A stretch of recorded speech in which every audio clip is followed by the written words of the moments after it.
One of the judges gave Andrei Arlovski one of those rounds 30-27. I'm Craig Allen. This is Matt Allen. And we all lost that last fight. And let's get into the UFC 232 main card companion.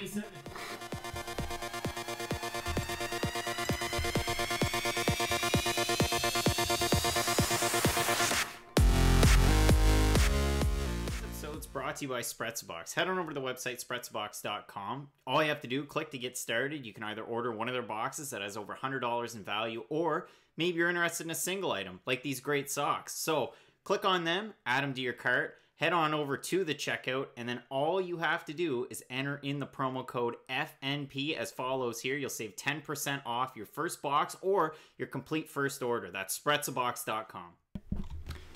All right, and right into it. So if you're new and this is the first time you're joining us here on Fight Night Picks, the live event companion, of course, Craig Allen. You can find me on Twitter and Instagram at Craig Allen FNP. Matt, you can find him on Twitter at Matt Allen FNP. And in a moment, we're going to start our pay-per-view. We've got it on a separate screen here. We've got the Facebook, my goodness, the YouTube chat is open right there. So be sure to head into the chat. Let us know where you're watching this card from. We're here in Fredericton, New Brunswick, Canada, enjoying it. Pretty decent weather out there right now. Yeah, it is real mild. It has been pretty good. As you can see underneath, I've got all the different fights and the different records of some of the fighters. It's been a great night of fights so far. And there's been some weird fights, though, for sure. There's been some weird fights right before we came on. I know Ryan Hall said that he popped BJ Penn's knee pretty good, and I tweeted out, I don't think there's a pretty good way to pop your knee. I've never popped my knee, but... Show some respect to BJ Penn. Don't Imanari roll him. I mean, if everyone's if the fight was going to end anyway, and appreciate it in the comments, if the fight was going to end anyway, you wanted to see it. Yeah, be a BJ Penn doesn't match. need to get hit in the head any more than he has to. No, exactly. So just waiting for the pay-per-view. It should start here in the next couple of minutes. I'll head on over to another one of our screens. This is actually on my side here. One of Ty O'Keefe's articles. I had an article come out in the last couple of days about John Jones, Alexander Gustafsson. Ty also had one. Down with the King. Alexander Gustafsson attempting to dethrone MMA's most hated figure. Nobody disagreed too much with that title. The only thing they had to say is that John Jones maybe not one of MMA's most hated figures. He is the most. It's not one of it. He is, because, like, okay, people dislike Conor. People dislike Khabib. People dislike other... Those just really kind of stand out. But John Jones legitimately has reasons of why a person would really hate him. Like, he wrapped his Bentley around a telephone pole with a bunch of people who weren't his wife in the car. What else did he do? He ran a red light, hit a pregnant woman's car, ran away, came back, and then ran away again. He's done some really despicable things in the past, and now he's failed, 3 drug tests, kind of 4 if you want to count the cocaine one as well. So... He's the only champion in UFC history to lose 3 separate belts, twice as the UFC's light heavyweight champ, once as the UFC's light heavyweight interim champ after he beat Ovince St. Preux. And an interesting thing to note, and if you're thinking about, paying attention to more of our Fight Night Picks, content here on YouTube, we had a conversation with Gary Tonin last week. We also spoke with Mike Pendleton. So be sure to, maybe think about subscribing, then when we're going to go live. Also, throw down a like. It definitely helps us both out. And in future, kind of neat stuff, because I'm going to be doing a totally different setup here in the office. I'll spill the beans here. I've talked about it on a couple of shows, but yeah, up in the corner, I'm going to start using a GoPro, so we're going to have 2 different angles. We're also going to start throwing around some more posters in the office. I've got one on the ground now. You've got Lewis and Brown when they fought in Halifax, but I've got the neat custom Fight Night Picks poster behind us, as we do have the pay-per-view portion starting here now. And the first fight, I'm going to go into Twitter and check to see where the poll was, but I gave 3 options for fight of the night. People are going to disagree regardless, but I had Volkanovski-Mendez, I had Petr Yan, Douglas Silva, Dejan It was Andrade. basically fight of the night that wasn't the main or co-main event. Yeah, I mean, realistically. And then I'm trying to think of what the other one that I had, but regardless, there's so many great fights on this card tonight. For you, which one... I mean, it's kind of tough because you have the benefit of hindsight, but also our next fight, what would you consider as the fight of the night? Other than the main event, because it probably would be the main event, but I would have to say this next fight. I'm really big on Volkanovski. I think that he's basically... And again, I don't mean to trash on Zabit every single time we do these podcasts, but like Zabit has all this hype behind him at 145, and it's understandable. He's a really talented fighter, but he hasn't really fought any world-class talent yet. Alexander Volkanovski beat the brakes off Jeremy Kennedy, and a lot of you guys probably don't know who Jeremy Kennedy is, or maybe you're not really familiar with how good he is. But Jeremy Kennedy's a phenomenal. He was either 11-0 or 12-0. I think he was 11-0 at that point. Yeah. Lost that fight, and the UFC decided to kind of cut him loose, which was a huge surprise because since leaving the UFC, he's looked phenomenal and brave. I mean, he had that crazy finish where he held the guy's arm down and elbowed him until the referee finished it. And then he just had a finish at Braves FC, or CF rather, 21, where he elbowed the guy and he was out, and he looked for the referee to finish it, and the referee didn't finish it. So two weird endings to two separate Jamie Kennedy fights, or Jeremy Kennedy fights, not Jamie Kennedy experience rather, but outside of the UFC, and he's done a great job. So for Volkanovski, I mean, ending that 6-fight win streak from Darren Elkins, who, I mean, it's Darren Elkins, but at the same time, shit out of Darren Elkins. Yeah, Elkins did look quite good. You know, on that run, had a win over Michael Johnson, was beat top competition. But I mean, Volkanovski's taken on the biggest test, like you said. Oh yeah, without a doubt. And Chad Mendes, I mean, has fought champions time and again. He's fought the best of the best in featherweight, and everybody kind of wondered, you know, a 2-year layoff due to USADA suspension. Is it going to be a reinvigoration of his career, or is it going to hinder him? And he came out firing against Miles Jury. He did, but again, it was against a guy in Miles Jury who's not really known as a finisher. He's a good fighter, but he's not really a ranked, but okay, Andre Arlovski's ranked. Yeah. It just, beating Miles Jury doesn't really tell me that you're back to the peak that you were before that USADA test. But in this fight, both guys have such big power for the division. Really, whoever lands first is probably going to win. And one of the things I noted, and it's interesting because when you look at some of these fights, especially on this card, a lot of fighters with 4 or less fights, or 4 or less, you know, of experience in the UFC, in the octagon. And you got to try and factor that in because when they throw different stats at you, the UFC is not as bad as a PFL. Bellator really doesn't do a lot with the stats. But the UFC, if you go on and you look, you can find certain stats, and people like to put a lot of stock into them. And in this fight, it's a little tough because Volkanovski, while he's 18-1? 18-1. 18-1. He's only had 4 fights in the UFC. So when you look at his striking averages, it's kind of tough. It's not against the level of competition like a Mendes. No. But the interesting stat that I brought up in the Octagon, and I'm going to bring it up right now, Alexander Volkanovski averages 6.09 significant strikes per minute compared to Chad Mendes' 2.76. And that's against higher level competition. But you don't often see people with 6.09 significant strikes per minute. No, you definitely don't. And again, that's kind of the weird thing about that whole stat thing is because everyone brings up the fact Leslie Smith has the highest significant strikes of all time per minute, even though she's not in the UFC anymore. And she didn't have that many fights. But yeah, it's insane. Especially at 145, really the only other guy who has output like that is Max Holloway. You got to try and pick and choose with some stats like that, I find personally. And you can't... I have to be upfront and say, you know, don't put too much stock in that. It's the same thing as UFC's rankings. And hear me out, we've talked about it. I talk about it all the time. But it's an amalgamation of a lot of different reporters and journalists who come up with these rankings. And sometimes there's fighters on there that aren't in the UFC. They might have retired. They might have been cut. Neil Seery. Somebody had, who was it? Adam Milstead in the heavyweight rankings. He hasn't competed at heavyweight for a couple years now as we have the pay-per-view just about to begin. So in this fight, you can't really look too much into these metrics, but at the same time, Volkanovski, much more accurate in his striking, 63.74% compared to Mendes' 49.59.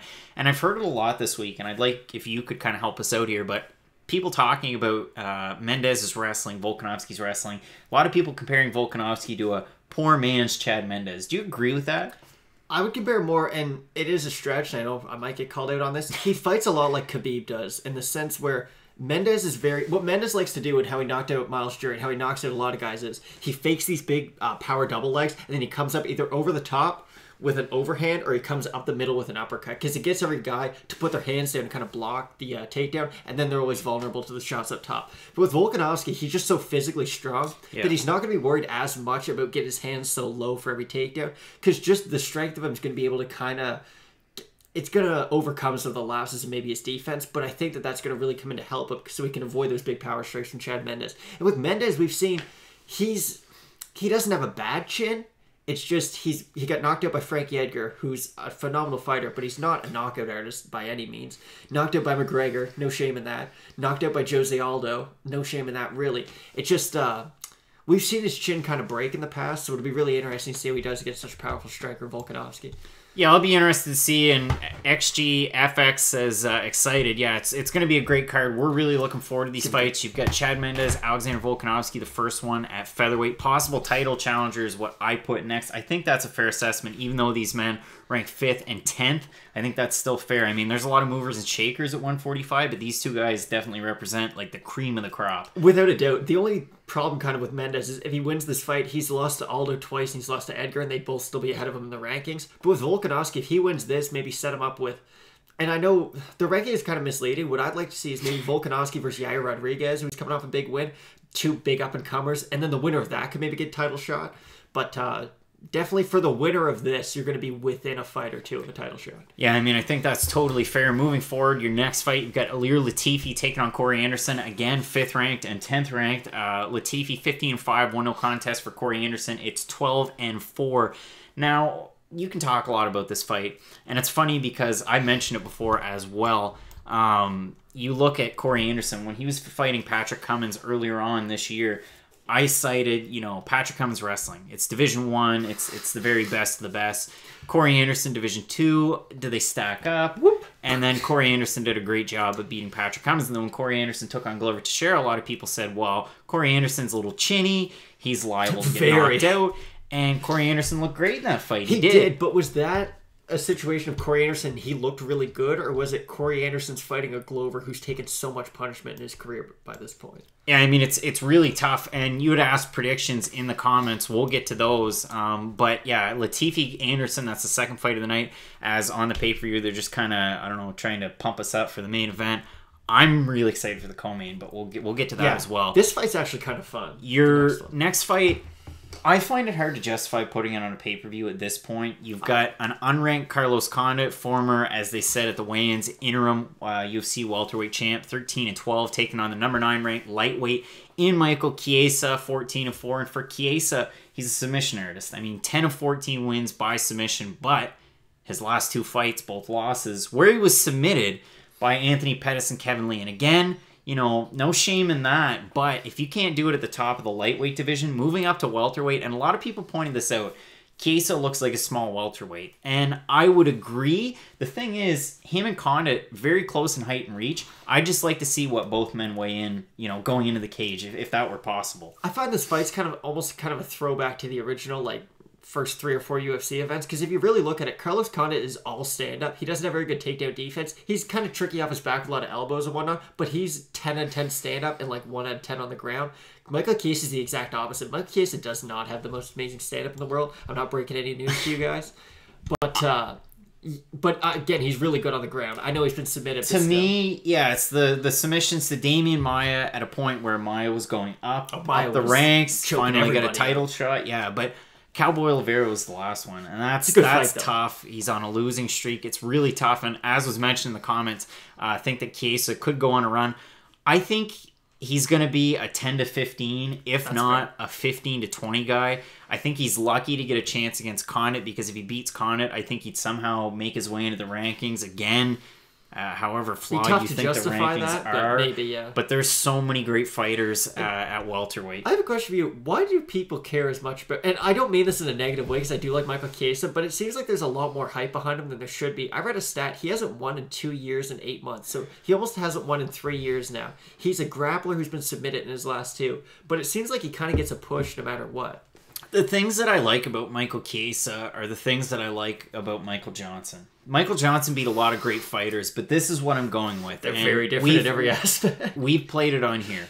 The thing that Chiesa does well, that Michael Johnson does, is that they each corner a lot of fighters, which I think really has to help with the mental game, but at the same time, it can definitely detract. It's almost like if you're a big sports fan, if you're a catcher in baseball, and you're trying to frame pitches, you're trying to figure out everything, it's such a mental game when you're a catcher. And then you go out there and hit, it's just everything falls apart. You're thinking about where the pitch is going to go, what's going to happen. It's got to be the same thing when you're cornering so many fighters. You're going to overthink a lot of it. So moving forward, that's the third fight on this main card. Then you have the co-main, and wow, I mean, this fight was overlooked. Would you agree? If Cyborg loses at all in the UFC, it's going to be tonight. Amanda Nunes hits like a truck.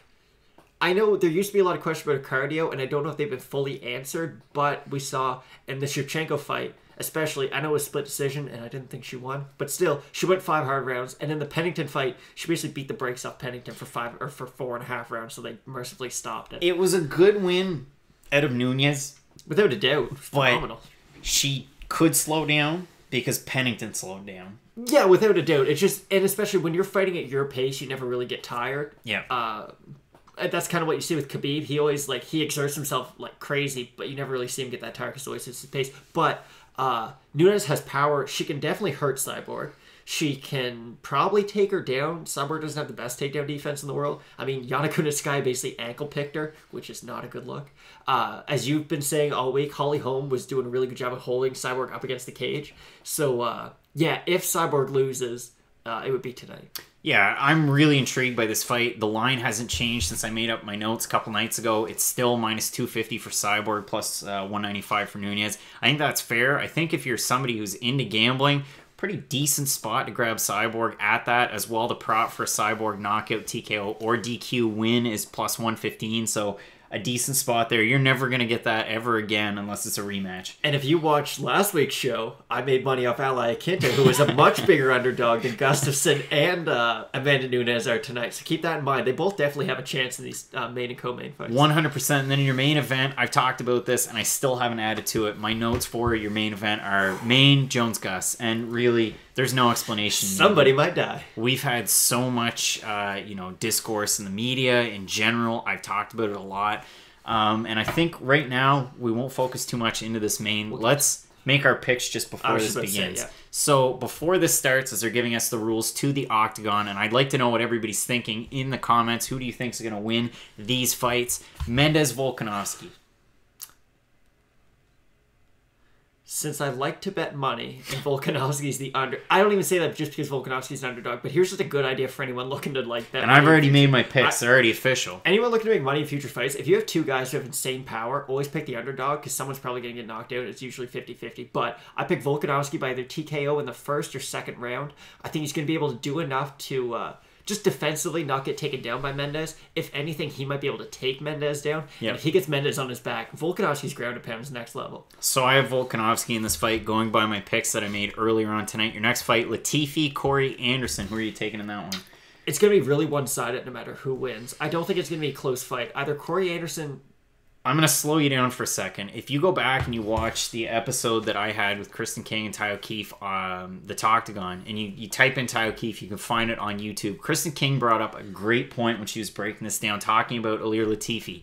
He makes mistakes in fights. Constantly. And they're mistakes that cost him fights. And if you look at the fighters, like he's fought the cream of the crop at light heavyweight, and his losses are only to good fighters.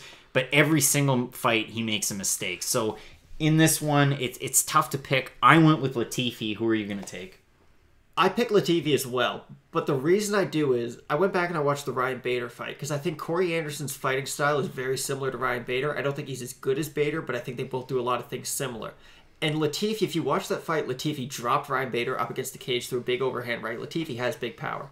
And if you can drop Ryan Bader, you're probably going to put Corey Anderson to sleep with that same shot. So moving on, as we're just awaiting the Mendes-Volkanovski fight, your Carlos Condit, Michael Chiesa fight, I see this pretty much, it's an easy one. Yeah, I've got Chiesa as well. In your co-main, Chris Cyborg, Amanda Nunes, all week.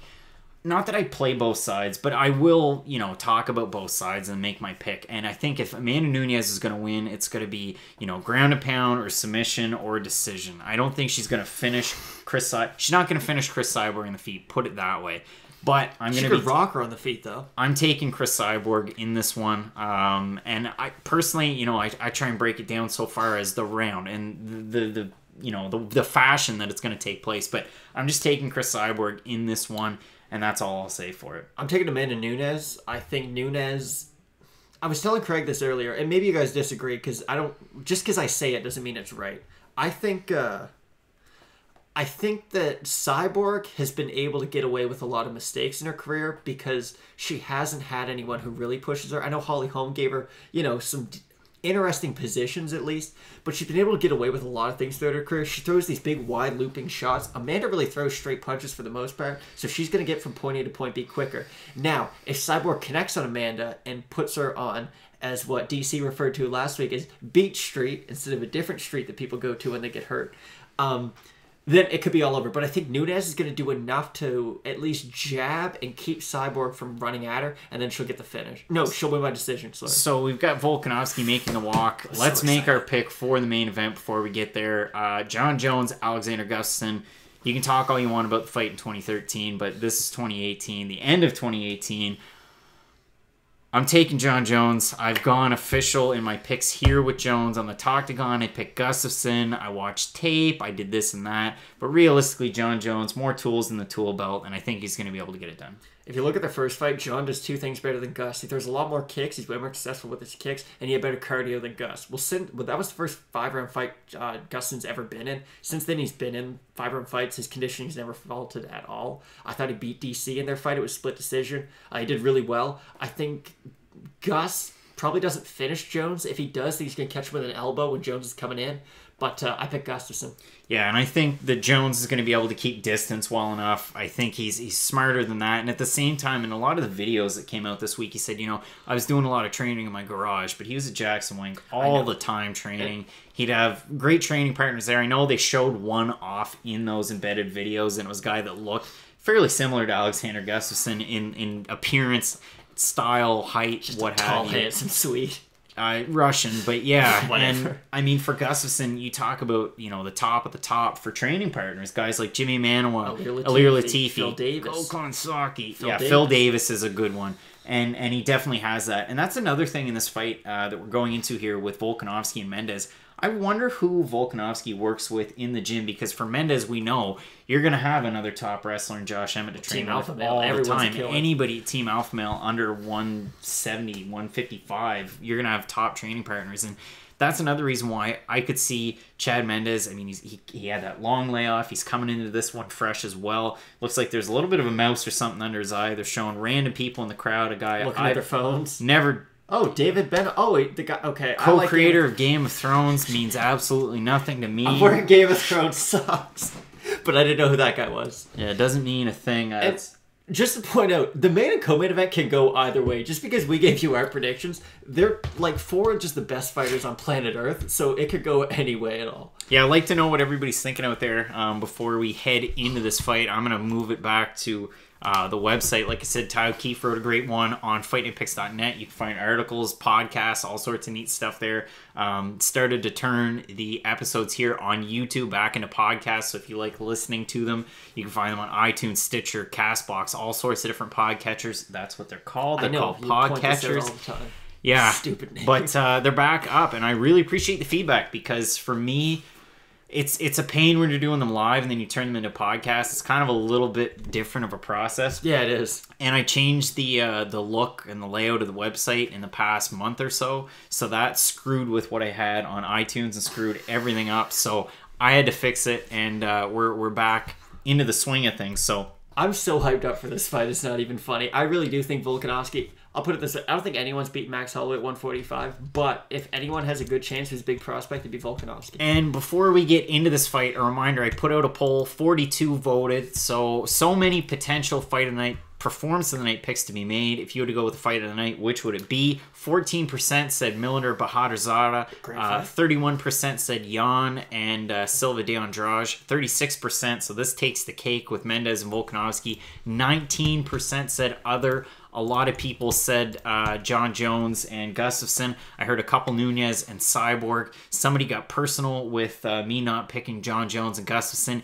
Ease off. It's a Twitter poll. I put other, explain. I'm kidding. You can put whatever you want. I got nothing. You got nothing as we head into this one? This is what I was going to ask. I've seen a lot of people pick Gustafsson, and I know he's a sizable underdog, and I personally pick Gustafsson as well. I think it's more of a feelings thing. That's what I was just about to say. Do you guys think it's more they genuinely believe Gustafsson could win? Because he can, don't get me wrong.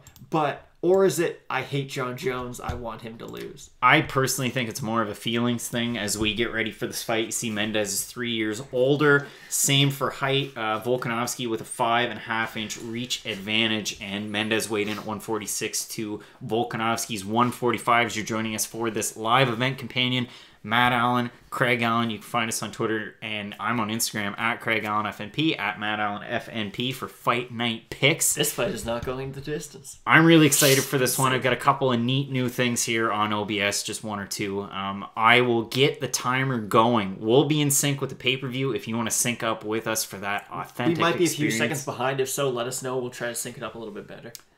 Yeah, I mean, we should be. We're going to be right on. I know, but the stream's always off. So yeah, the stream's off from us to YouTube. It's pretty damn close. We get the bit rate plus 130 for Volkanovski. Close odds. Minus 155 for Mendez, who's ranked 5th. Volkanovski at 10.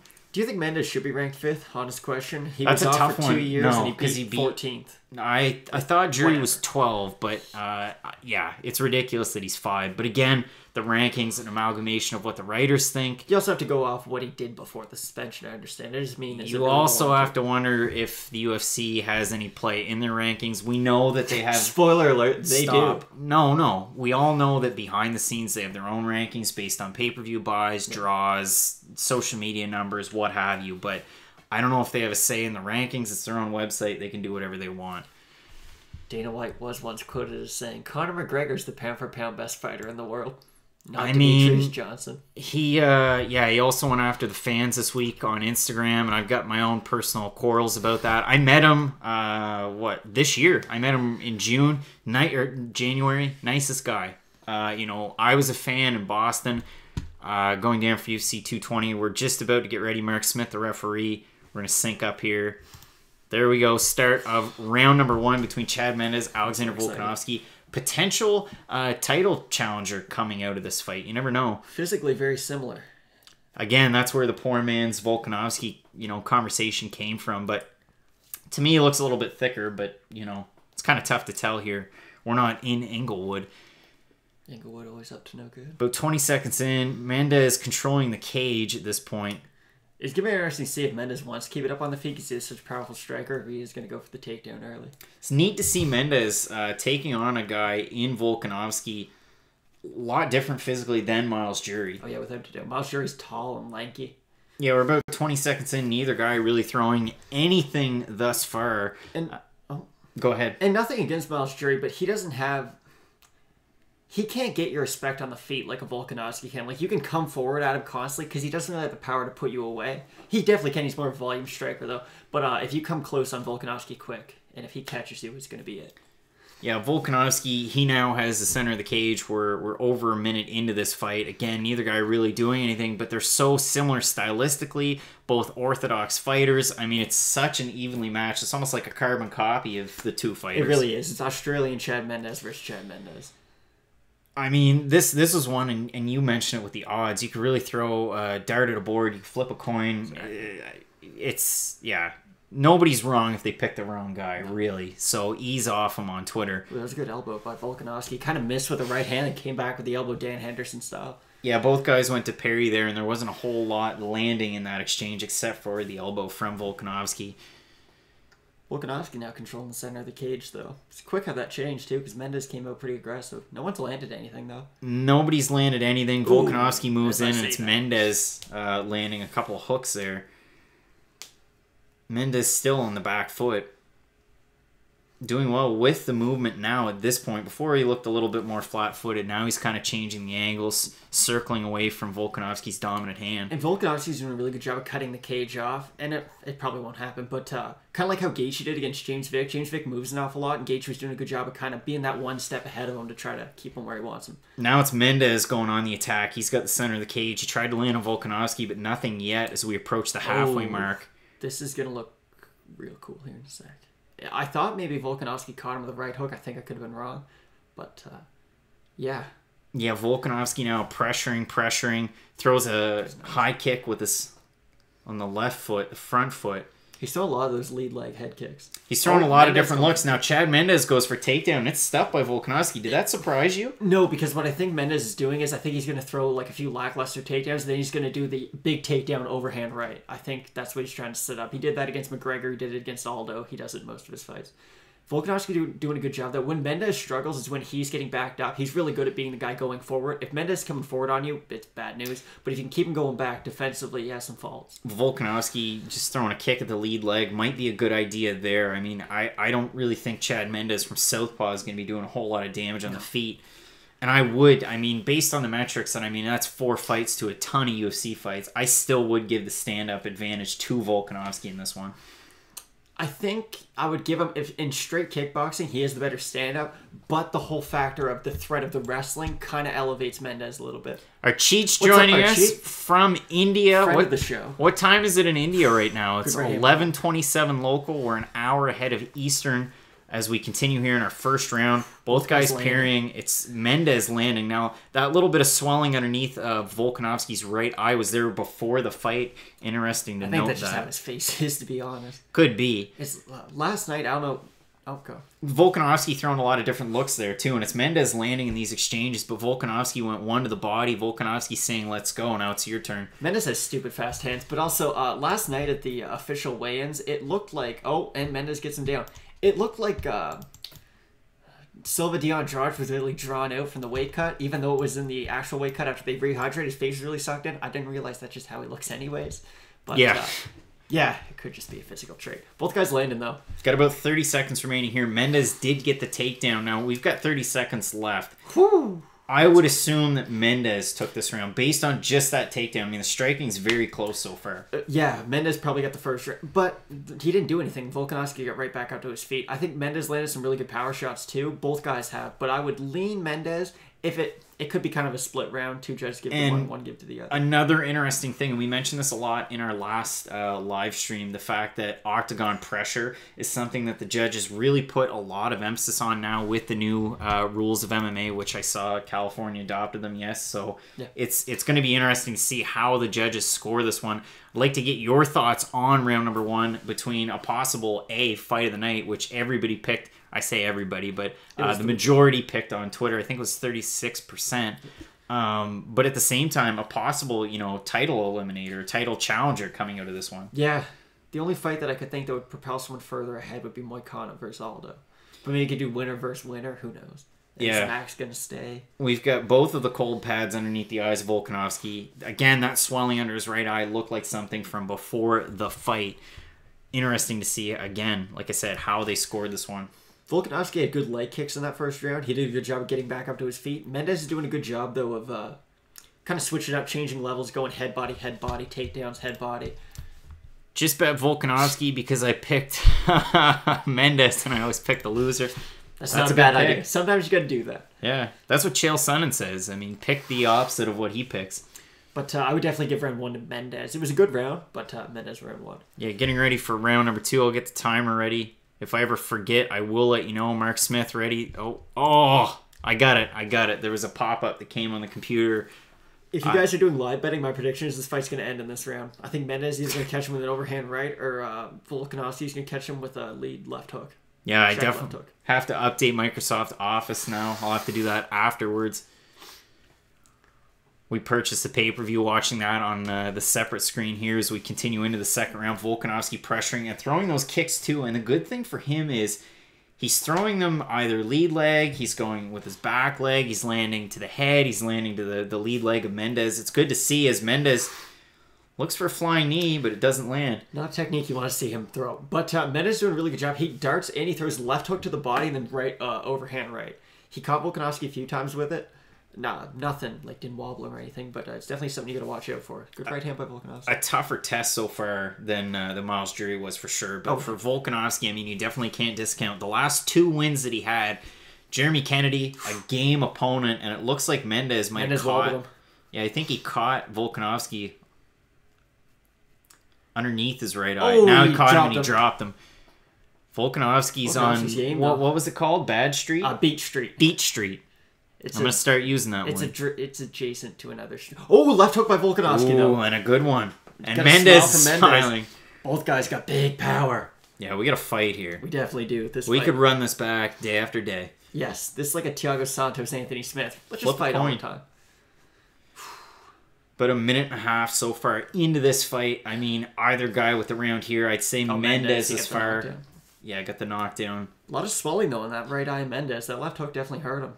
Yeah, for sure. And again, Volkanovski throwing these kicks looked like he got Mendes in a rough spot. Yeah. Put him down on one knee with that. Both guys, again, whoever lands clean first, it's over. About 2 minutes into this fight so far, Chad Mendes, Alexander Volkanovski. Mendes, the 5th ranked featherweight in the world. Volkanovski, number 10. That's looking like he got caught by an eye poke, but I think it was a jab, to be honest. And I've seen that a lot lately, and when you're in a fight, it's a tough spot to be. Volkanovski trying to land Mendes with a nice double leg, and he gets the takedown. Oh, Volkanovski's bleeding out of his, right over his eye there. It looks like on his left eye. Yeah, just got a cut as he touches it there. He's looking to get back up to his feet. I mean, both guys, excellent wrestling. Mendes definitely got hurt. That's kind of a clear sign when he went for that big takedown, but... And a really opportune time for him to hit it as well, about halfway through this second round. Mendes is taking real deep breaths. I don't know if it's just due to the fact that he got rocked. I don't know what it is, but he looks tired. Yeah, and Volkanovski just landed a nice left jab right there pretty easily, right through the defenses of Mendes. Yeah, Volkanovski's starting to land. Mendes running away. That's definitely not a good sign. This fight's certainly playing out kind of how we said. It's, both guys can knock out the other pretty easily. Both guys have dropped the other guy. I mean, Volkanovski's looking really good right now. Yeah, Volkanovski's starting to land now. Mendes on his back foot, running away. I was going to say, guys, I'm a Volkanovski fan. Yeah, I mean, Alexander Volkanovski, although he's only had 4 fights in the UFC, a record of 18-1, you can't look away from that. Mendes with big takedown. Mendes gets another takedown. Be interesting to see how the judges score this one. He looked like he was going to shore up an arm, but now he's got the back. He looks like he's too high, but he's got it now. He's got Volkanovski in a bad spot. He's only got 1 hook in, though. Volkanovski can roll. Now he's got 2. Volkanovski's going the wrong way.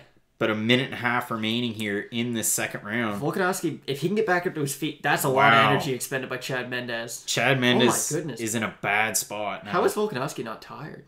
I'm sure he is. Big uppercut. But you know what I mean? Like, they've both expended a lot of energy, but Volkanovski still looks fresh enough that he's firing. And for Mendes, he's caught in a bit of a corner there in the octagon. He's in a rough spot. He looked like he ate a knee. He's starting to eat a lot of punches. Again, if this round ends without a finish, I'd be interested to see how it's scored. I mean, Volkanovski's pushed forward. He's landed more strikes, but Mendes has hit 2 takedowns. I think a lot of it... he just dropped... Volkanovski just knocked out Chad Mendes. Fight's over. Now, guys, I don't want to say you should always listen to me when you're going to bet money. Well, we did pick Volkanovski. But we did say Volkanovski, and I did say it would end that round. Volkanovski is legit, folks. Alexander Volkanovski beats number 5 ranked Chad Mendes. Again, you can disagree with that ranking. It doesn't matter. Mendes looked good. Alexander Volkanovski... I mean, just so happy in the center of the cage, pulling off the "who do you think you are? I am," just like Pete Weber. And if you want to disagree with me about bowling facts, I've got Pete Weber with me here right now. He brings me satisfaction. That sounds terrible, but big Pete Weber, big Pete Weber fan here.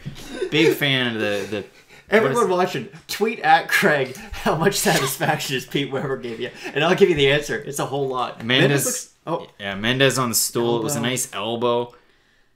But that was the surprising of Volkanovski. I thought he would win by stoppage, but his cardio, like his output, never stopped. The thing is, I don't know if this will get fight of the night, but I'm sure that was a low shot. But I'm sure this is a performance of the night type performance by Volkanovski. Oh yeah, that right hook put him down. Yeah, they're showing it. I mean, he hits him when he was down. Mark Smith, pretty good with the stoppage. Was in there fairly quick. I mean, it's hard to get a poor referee in the UFC. They do a great job. I was surprised personally when they came to New Brunswick and they had 2 local referees. You don't see that very often. Excuse me. In the winner. Who would you like to see Volkanovski fight next, though? They're showing the longest active win streaks. Volkanovski's is a third of Max Holloway's at 4 compared to Holloway's 12. Shows how good Max Holloway is. He beats everyone. That's actually his 5th win in the UFC now. He's 5-0. Okay, so everyone who's watching this, quit going on about Zabit on Twitter. Oh, Zabit's going to be champ. Zabit can beat Max Holloway right now. No, he couldn't, all right? Zabit couldn't beat Alexander Volkanovski.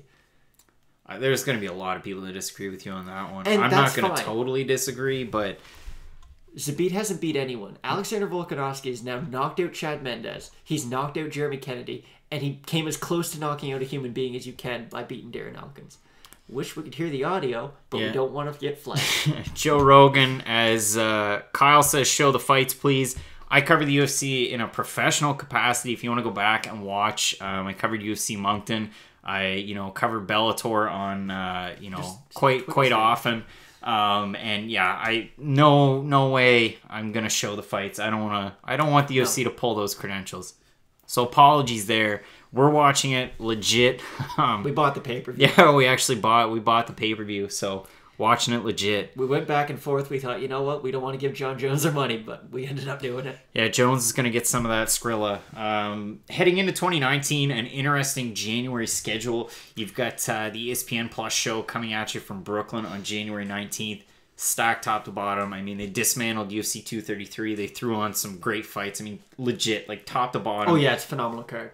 UFC 226 was really, really good, with the exception of the first fight of the night, the Emily Whitmire, Jamie Moyle fight. But this one rivals that in intensity. I mean, top to bottom. And then on the 26th of January, there's all sorts of fight cards. Not just like you would say, UFC 233, but even if with that not on the docket, Bellator 214, there's a local fight in New Brunswick. If you're a fight fan in the Maritimes, or maybe you're in New England and you want to pay attention to Elite One, if you're a big fan of Bellator, I'm going to start throwing out some weird names, but Mando Niello, that trains out of TriStar, he had two great finishes in Bellator so far. Looking to just pile onto that record. I'm sure Volkanovski's asking for a bonus. It makes sense at this point. But Mando Niello fought in Elite One at one point. Kyle Nelson, that just fought in the UFC. He was a short notice call-up for 231. Former champ in Elite One. So it's a great card. You've got Christian Savoy he's in the main event. Just trying to think here. He was offered a shot on the Contender Series this summer, had to pull out due to an injury sustained in the spring, broke a hand. I was speaking with his father at Fighting Alliance 7. You and I were there. So like we said, cover a lot of fights in a professional capacity. I don't know about you. I really don't know about you. But as they're showing Mario Lopez. So I can't answer it. Mario Lopez, big fight fan. Big fight fan. He legit is a big fight fan. Roy Jones Jr. just announced that there's going to be some more Roy Jones boxing on Fight Pass. And you know what his goal with that is? He wants to fight Anderson Silva. I don't want to see that. I mean, he did fight in 2018. I'll give Roy Jones Jr. that. But that was a retirement fight, and it was against a can. I will say that. I'm pretty sure the guy picked up my garbage last week we fought. My question for you, I'm going to be live as we get a look inside the locker room of Alehrer Latifi, and that is the swankiest looking locker room I've ever seen. Wow. Latifi got cash. That's a nice locker room. But as far as I'm concerned, professional capacity, I'm going to be covering NEF 37 in Bangor, Maine, February 1st. I don't know if you're going to be there. Probably not. Why not? I work. Oh, yeah. I'll grab a sip of water. We get to see Corey Anderson. And the thing for Anderson, we talked about being chinny, getting finished, what have you. But Corey Anderson, I mean, just flipped a switch in his last two fights. Wins over Glover Teixeira, wins over Patrick Cummins, two ranked opponents. Patrick Cummins' win doesn't mean an awful lot. And I'm just going to let you know this now. If you're even a slightly better wrestler than your opponent, and both you guys are very wrestling heavy, the fight's going to look much more one-sided than it would be otherwise. I mean, it's a tough one with Cummins, again, based on the fact, Division 1, Division 2. I know, but the years can have different competitive edges. Okay, Alistair Overeem and Mark Hunt both won the K1. Overeem's is considered way more valuable than Mark Hunt's win. Cummins was a bigger favorite in that fight than Anderson. A lot of people were definitely surprised. Anderson was coming off of, 2 losses in a row, I think? 2 knockout losses. Yeah, going into that fight. So a lot of people were picking Cummins to win that. Then he goes into a fight against Glover Teixeira, a guy who's been at the top. I think his last fight before that was the Gustafsson fight. So no, he had beat... what's his name? He beat Serkinov. Serkinov. So that was a big win, too, because Serkinov, while he was in a rough spot, and now his win over Cummins was pretty important. But again, with grapplers, Glover's a grappler, Serkinov's a grappler. If we fight, and if I'm even a slightly better grappler, the fight's going to look a lot more one-sided than Glover's really striking's definitely pretty good for his the striking's good. Division. He doesn't throw kicks, though. All he does is he boxes. Yeah. We get to see John Jones arriving. They showed Jones doing his walkthrough, almost like Yair Rodriguez did in Denver. But for John Jones, I'm not going to say many positive things tonight. I think the way that the UFC, that USADA, that everybody's handled this entire thing is absolutely ridiculous. again, the fact that I paid for this is kind of ridiculous, but we make bad choices all the time, though. This is just, it's stupid. It's so freaking stupid. I mean, people were upset at me. Wow, Craig, you sound angry. Tell us more. People were upset at me on Twitter, and I'm going to flip it back over to the other view. People were upset at me on Twitter for not covering the John Jones news in greater detail over the break. I enjoyed Monday, Tuesday, Wednesday to myself. I enjoyed Christmas when I got home after eating a meal. I had a nap. Dana White's giving us something. I don't care. Him meeting with fans doesn't mean a damn thing to me because he went after people on Twitter. And somebody on Instagram said that, I'm not going to buy the pay-per-view because of what's happened. And another person commented and said, you know what, the UFC doesn't give a damn about you buying the pay-per-view. And then Dana White said true under it. Give me a break, man. If you want the fans to actually put some stock behind your promotion, don't have fake testing. Don't in the summer have two, positive tests from Jones. But the fact that the only game in town. Yes, Bellator has big names. Yes, one championship has big names. No one cares about that. You make a point. Nobody's going to stop watching the UFC over what's happening. He can say whatever he wants to. There's a reason why people don't want Dana White to be part of the UFC anymore. He's holding them back more than anything. But he can say whatever he wants to. They're already so big. It doesn't matter. Gary Bettman, the commissioner of the NHL, can say whatever he wants to. People are still going to watch NHL. It doesn't matter what he says. You're putting too much stock into what a celebrity, not a promoter, is saying. No, there's a big difference there. They're not. Dana White's a celebrity. He's not a promoter. Dana White is not the same capacity as a Roger Goodell or an Adam Silver. So let's go through this. Gary Bettman. They're not the same. It's a totally different job. But every single guy has controversy. For instance, Roger Goodell had the tapes of Ray Rice before anyone else did. He didn't suspend him. He didn't say anything until it got leaked to the media. People still watch the NFL. It's apples and oranges. The title that Dana White has with the UFC. He has ownership stake in the company. Barely anymore though. Yeah, but he skims off the profits. What is it, like 7% of the profits? But still, everyone makes money off the profits of the organization, Craig. It's just a different argument, but at the same time, you wouldn't see a Gary Bettman or an Adam Silver or Roger Goodell going after the fans. That's the point that I'm wouldn't. making. But the fact of them saying that shouldn't fire you up so much. And you say that people are going to not or lose credibility with the organization because of it. It's not. You're not going to lose fans. You will lose credibility. You will lose credibility. It's the same thing, and it's something that people have talked about here and there. I know Luke Thomas had the biologist that sent him a message or what have you. There's been a lot of conversation about those John Jones tests and the fact that a picogram could actually be huge, but they're... Because they keep on saying picogram per milliliter. Yeah. But, yeah, you're not just paying 1 milliliter. They're downselling it a lot. And another argument that's being made on social media, and this is one where if you pay attention to our shows, you pay attention to the shows I do, the writing I do see things quite black and white. There's not a lot of gray for me. You'll get that. That's kind of one of my things. But as far as steroids are concerned in sports, I'm pretty black and white about it. Like, big baseball fan. You can see I got the Red Sox foam finger behind me. Matt's got a Yankees cap on. We're both big baseball fans. And a lot of people are likening this to baseball and to other sports. True, I can't write this all out in a tweet, so I'll take the time here. No one gets hurt if you do steroids in baseball. No, you'll agree with me here. So in basketball and in hockey, you can basically do whatever you want. You can do club drugs in the NHL, and they'll take you into... Same thing with the NFL. In the NFL, they test you once a year, and they tell you when the test is. Yeah, in NBA, in NHL, I can talk to this because I know this. They take you behind, they put you in a small room, and they say, hey, don't take club drugs. If you need help, we'll give you drug counseling, but other than that, just don't do it for your own personal safety. But in fighting... Like, it's not an overreach to say you could kill somebody in a cage. Okay, but anyone could kill anyone in the cage with or without performance enhancing. Yeah, but it's not dribbling a basketball. No, I agree. It's two different things, and this is my big crux of it all. So in baseball, a lot of people get in trouble because Roger Clemens, Sammy Sosa, Mark McGwire, they took steroids when it was still legal in the sport. There was no, drug testing.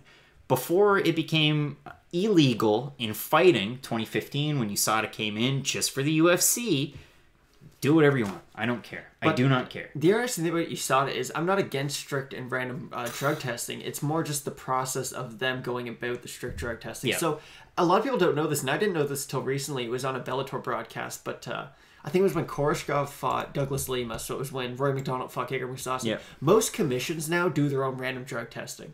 So it's not like this crazy advanced idea anymore. Most people do it anyways, and the commission would have pretty much the same access as USADA would.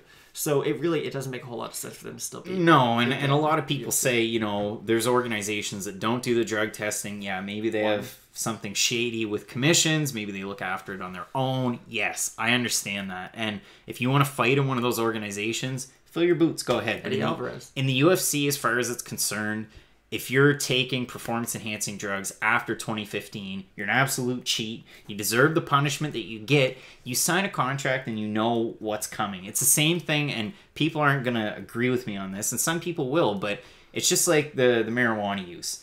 You can take it, but when it's in competition, don't take it. You know you shouldn't take it, right? The only difference with that, and I do agree with you, and again, we're Canadian, we see, like, weed up here is a lot different than it is everywhere else in the world. Yeah, it's legal It's now. not a big deal here at all. No. But, yeah, just don't do it in competition. But the only difference is marijuana, in a lot of places, carries the same penalty as a performance-enhancing drug would, although you're not really getting any benefits. I know what you mean. I agree with you 100%. It's just like, the way it's written. It's a just rule like, is a rule no matter what. I'll draw another parallel from another sport. In 2012 at the Olympics, Team Canada playing Team Sweden in the finals in Russia, and Nicholas Backstrom, the night before, took an allergy medication. I think it was, Sudafed? He took something. Well, no, Sudafed's to help people get off No, cigarettes. I can't remember what it was. It was like Claritin. But it was Claritin. That's what it was. You can't have antihistamines in your body while you do in the Olympics. He wasn't allowed to play in the gold medal game, and Team Canada won. Like, how silly is that? You think of it, right? Like, how silly is that? But there's rules in place. There's a reason why they put the rules in. If you want to change them, do your best. I mean, you know, we can knock on Elias Theodore for being a point fighter. We can knock on him for all sorts of different things. Okay, I know where you're going with this, and I disagree completely, but make your point. He's trying his best to get a therapeutic use exemption. He's trying to push for them for fighters so they can use marijuana in a medicinal sense. He's going about it, you know, the right way. He's trying to get press for it and whatnot. That's all I had to say about that. There, I do agree. I know that you have another spiel about that, though. No. But you are right. If you want to make change, you have to kind of start with yourself, especially if it has to do with, let's be honest, voluminous. I looked at it the other day, didn't get through half. But that's the thing. All these fighters have managers, they have nutritionists, they all have their own doctors. They have people who can inform them about what's inside of their supplements. Francis Ngannou, who looks... If you assume someone was on steroids in the UFC, you would say Francis Ngannou and Paulo Costa, probably. Tread lightly, yeah. I'm just saying, Francis Ngannou doesn't even take protein powder. He's so afraid he's going to get popped for something. And there's a lot of fighters, and that's funny that you mentioned that. I have another point to that. So USADA came out... Just as we start, Corey Anderson and Alehrer Latifi just walked in the cage. And we'll get the timer ready, but heading into 2019 with the stricter testing, USADA's going to come up with a list of substances that are approved, and if you pop for a banned substance while taking that, they're going to give you a more lenient sentence, which I think is stupid, because if they come up with a list... Take what's on the list, but what their old MO used to be, don't take anything, don't take a single thing. I think we're feeding a fed horse at this point, but I do agree with you, but it's not the supplier's fault. It's the people who manufacture the supplements. So, and it's been explained to me. Again, other people probably explain a lot better than I can, but these supplement makers, they'll make, for instance, steroids and all these big vats, and then they'll go on to make protein powder or something. So there can be residue from previous drugs in the drugs. Yeah, it's just like, that's not anyone's fault, it's just something that happens. No, and it's just like you think about, I can buy 40 of vodka at Costco for $25. Dang it. And it's the same as Grey Goose. They make it at the same facility. It's the same thing like some of these supplements. You make a big batch, and so-and-so company A gets this and company B gets that. They could be cut with whatever. That's kind of how it works. As we get Corey Anderson and Alehrer Latifi coming into the cage. Corey Anderson got some nips on him. Yeah, final prediction for this one. I picked Latifi, but again, he's known to make a mistake or two. Oh, not many. Quite often. And Corey Anderson, good wrestling, chinny, but his last two fights, good wins over ranked opponents. He's a good wrestle boxer, Corey Anderson is. And in times, he does look really good. Not like I don't think he's beating Gustafsson or Jones or DC, but in frames, you can see, okay, this guy's a lot of potential. But Yeah, it's going to be one-sided. Either Alehrer Latifi's going to stuff every takedown and beat up Corey Anderson on the feet, or Corey Anderson's going to keep on taking Alehrer Latifi down to the ground. It's either going to be... I don't see this being fight of the night by any means. No, and it's interesting to see Alehrer Latifi fighting out of Malmo, Sweden. He's, of course, Swedish, but at the same time, his last fight took place out of Miami. It did. He was riding horsebacks on the beach. He wants to have a show like on Animal Planet, actually. He's actually a really big animal rights advocate, and he's hoping to transition into TV after he's done fighting. About to start the first round here. Can't see Mark Goddard. Hopefully we're pretty darn close. We're just about right on with the time as both guys take the center of the octagon. Mark Goddard, your referee in this one. Latifi's a weird build.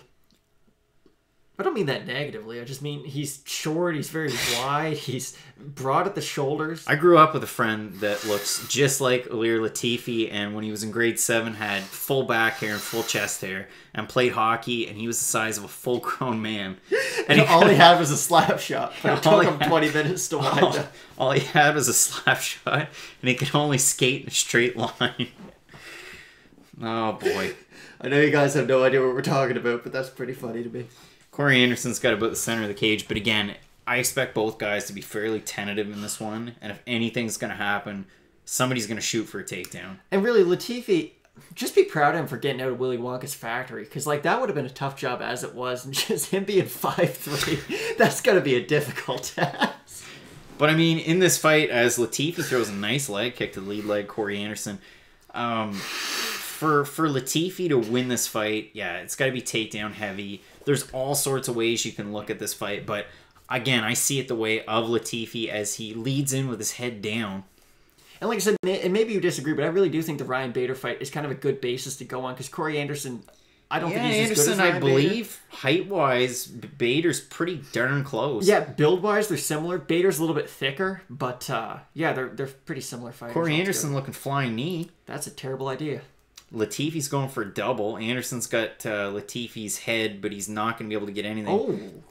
Latifi looking like Daniel Cormier picking up the bigger man. Throws a nice right hand there as he switches back to southpaw. Now he's in orthodox. The only problem with going for takedowns on Corey Anderson is he does have phenomenal cardio. So if you're just going to waste a bunch of energy... Oh my goodness, he dropped him. How did we call this? Yeah. Again, Latifi had a good shot there and wasn't able to land it. Yeah, Mark Goddard calling stop. I have a theory. And maybe I'm wrong. I've seen Corey Anderson lose his mouth guard way more than any other fighter, and it's always after he gets hurt by a big shot. I don't want to put on a tinfoil hat, but OSP head kicked him in the second round of their fight. He fell down to the ground. The ref stopped and gave him his mouthpiece back. It happened in the Shogun fight. It's not an uncommon thing for him. He got rocked there and spit his mouth guard out. Yeah, tough to tell. There was no stoppage. The clock continued to move. We're still right on here halfway through the first round. It's going the way of Latifi. I do like the leg kicks that Corey Anderson's throwing to the body. Throwing good kicks. He's never really been a kick-heavy fighter. Like I said, very traditional wrestle boxer, kind of like a lot of the guys in Team Alpha Male, but no, he's incorporated kicks for sure. Yeah, throws a nice head kick. I mean, he was looking for that flying knee earlier on. But Corey Anderson now knows he got hurt. Yeah, Latifi looked like he rocked him. But Anderson knows Latifi can hurt him. Latifi thus far, and I mean we're 3 minutes into this first round, hasn't made a whole lot of mistakes. He hasn't, and I think this is a good idea. Don't rush after Corey Anderson, him get some panic takedown on you, and then you have to work your way back to your feet. Keep on hurting him, let him sort of recover, and then just keep on trying to land your big shot. And this is the second fight in a row, number 5 taking on a number 10, Latifi, the 5th ranked fighter. I think if he gets a win here, again, it doesn't mean as much as a win for Anderson, but I think he's still got another fight before he gets title shot. Oh, and especially light heavyweight for the longest time wasn't an entertaining division at all. I don't think we're breaking news there. There was a lot of old guys at the top of the division, and there was no new blood. But now you have Anthony Smith, you have Jan Blachowicz kind of making a run. I know he's older, but he hasn't really been in the top. We've seen more entertaining fights than we have in the last 3 or 4 years. Alexander Rakic, who I know we're really big on. But yeah, light heavyweight's definitely going to have some big prospects coming up in the future. Yeah, I mean, I know a lot of people really, really high on Dominic Reyes. They want to see him fight like the best of the best, and I think they're doing a pretty good job of not totally rushing him too quick. Thiago Santos, and again, these guys moving up from middleweight, and if Luke Rockhold moves up, Corey Anderson's throwing wild at this point. He's getting hurt every time Latifi lands. Latifi not able to get any of the takedowns though, and it's that great wrestling from Corey Anderson shining. Anderson's got amazing balance. I mean, Latifi had him over his head, and he still managed to get the foot out. Yeah, that's the advantage of being 5 inches taller. It is weird because Corey Anderson doesn't look that big against a lot of other light heavyweights. Like when he fought Jimmy Manuwa and when he fought... and Manuwa's not a massive light heavyweight by any means. He's heavily muscled, but he's not huge frame-wise. But yeah, Anderson, when he fights other legit light heavyweights, he doesn't look that big. But in this fight, he looks like he has a big size advantage. Yeah, heading into the final 20 seconds, both guys look tired. Latifi lets a big breath out and puts his hands down by his sides. Good sign for Latifi, though. He was able to hurt Anderson, and he didn't get taken down once. Yeah, I mean, we've got Latifi 10-9. Latifi landed some shots at the end of this round here, but 5 seconds remaining. Mark Goddard's right in there. Latifi walks away. That's the end of round number 1. 10-9 Latifi. 10-9 Latifi. Yeah, it'd be really interesting to see who one of these guys fights. The winner, Volkan Oezdemir? Yeah, that's a good fight. Well, I think Volkan beats them both, but... I think he does too. I mean, against Anthony Smith, a better grappler than wrestler. Like, I wouldn't see... Yeah, Anthony Smith has good jiu-jitsu. He's not the best wrestler in the world. Yeah, you wouldn't see Corey Anderson wrapping up a slick rear naked choke and waiting for the exact time to sink it. No, he did a good job. Same thing with Latifi. But, I mean, Thiago Santos fighting Jan Blachowicz. Jan has a knockout win over Latifi. Beat him with a body kick. And his grappling's... Who, Jan? Yeah. Oh, yeah, he's phenomenal. Very best. He's just weird. Like, he's good at everything, but he's not good at everything, and he's really awkward. He just, I don't know. I like Jan Blachowicz a lot. He's a strange fighter to go watch, because sometimes, like, he lost a decision to Patrick Cummings, which is a weird guy to lose a decision to, even though he dropped him a bunch in the first round. But ever since, I mean, he's looked like, maybe not world champs just because Gustin and John Jones, but still, phenomenal fighter. Yeah, I'd like to know where everybody's tuning in from, how you saw that first round. We're just getting ready for Mark Goddard here. The cage doors to close. We'll get the timer back up so you can sync up with us here. Now, unfortunately, with the pay-per-view, we can't make fun or have any commentary during the commercials. I know we had a lot of fun last week doing that. But hopefully that'll be back sooner rather than later. ESPN's got some commercials, I'm sure. I brought in the Pete Weber gift, but I'm only going to use that once. Yeah, it's one and done. One and done. Corey Anderson taking center stage. Latifi does look tired. Both got it. Yeah. Corey Anderson looks like the fresher fighter. Throwing kicks early here in the second round. Corey Anderson's thicker than Kat Zingano. Yeah, poor Kat. Kat got the short end of the stick. Yeah, Corey Anderson landing so far. Yeah, we had picked Latifi. I'm going to look it up here. Yeah, Latifi was a minus 145 favorite. Anderson plus 125 roughly, going by the odds there. I mean, Latifi beat the guy who knocked out Corey Anderson, so it makes sense as to why he would be the favorite. Latifi's not overly active, though. That's something that really hurts him. Not overly active. You talked about strength of schedule. He's fought the best of the best. Latifi going for a weird kind of takedown. I don't know why he's wasting his energy going for the takedown. If you have a guy over your head and you can't get the takedown, you're not going to get it any other way. I'll throw this question at you. It's not one that's probably going to get asked on your traditional broadcast. Kat Zingano, Megan Anderson, should that have been on this main card versus a Carlos Condit, Michael Chiesa fight that seems like a dumpster fire of a throwaway? No, because Carlos Condit's fought in like some of the biggest pay-per-views ever, and it's a name that everyone recognizes. But on a losing streak. But still, who knows? Okay, if Carlos Condit walks down the street, he's probably getting stopped by somebody. If Megan Anderson and Kat Zingano do, maybe Megan, because she got a lot of tattoos, they might think she's something. But no one knows who they are in North America, especially. Carlos Condit, he still has a really big fan following. Like, I'm a huge Carlos Condit fan. I think he's going to lose, but I still like him. Yeah, to me, I was surprised, and I'll tell you why. It's just the fact that you've got a major light heavyweight contest on this main card, 2 top 10 opponents. You've got a light heavyweight main event for the title, and then in your co-main, you have a women's featherweight. Well, this was the first women's featherweight fight in UFC history that wasn't for a title between Zingano and Megan Anderson. So for me, typically... Megan and Holly Holm wasn't for a title. Typically, they put... a similar fight on the main card just in case there's an injury, something falls apart. So that's why it surprised me, rather than the fact that you've got Condit on a big losing streak and you've got Chiesa on a losing streak as well, moving up a division. I just think fans of Condit are more likely to pay for a pay-per-view than a fan of Megan Anderson or Kat Zingano. Yeah, and another thing that I noticed that people were talking about is Corey Anderson's kind of winning this round. Yeah, he's really going for it. He definitely lost the first round, but he's winning this one. Latifi looks exhausted. To the fans out there online that are saying that if John Jones Gustafsson went away, there'd be no way to sell this pay-per-view. I don't know what you're talking about. It was totally stacked. And if you want to talk about Cyborg not being able to headline, Cyborg's headline pay-per-views before, and so has Amanda Nunes in 2018 18. They both headline pay-per-views. I don't think people realize how big of a star Cyborg really is. Nunez Pennington was what, 224, and Cyborg Kunitskaya was 222. And then she'd headline last year's January card or December card at 219. So yeah, Corey Anderson definitely looking like the fresher fighter here. Oh, that never a good sign when you see a fighter put their hands on their hips and take a big deep breath. Yeah, Alehrer Latifi looked really tired at the end of the first round. Put his hands down next to his sides. He hasn't been able to get a takedown really thus far. He has not. Yeah, now he's super gassed. He must have been training so hard with Gokhan Saki that both guys just lost by exhaustion. Yeah, probably. No comment? No comment. That's just stupid. Looking to book Gokhan Saki, a fight for 2019, I see there. He's fighting Saverbek Savarov. Yep. You know, he got knocked out by Jean Volante. And you know what that means? Tell you one thing, Jean Volante at Herman, a fun fight.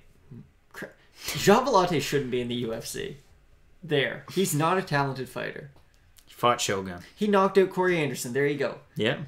Doesn't mean I want to see him in the UFC. Showing us the round 2 significant strikes. Anderson far and away better than Latifi. All these takedown attempts really taking a lot out of Latifi. It's almost like he didn't train to wrestle Corey Anderson in this fight. Well, no, just Corey Anderson has good cardio. Latifi and good has never takedown had defense. Good cardio. So it just, I don't know. And I mean, Alehrer Latifi, a big guy for light heavyweight, like a thick fella. But that's the thing. He's the biggest but also smallest light heavyweight I've ever seen in my life.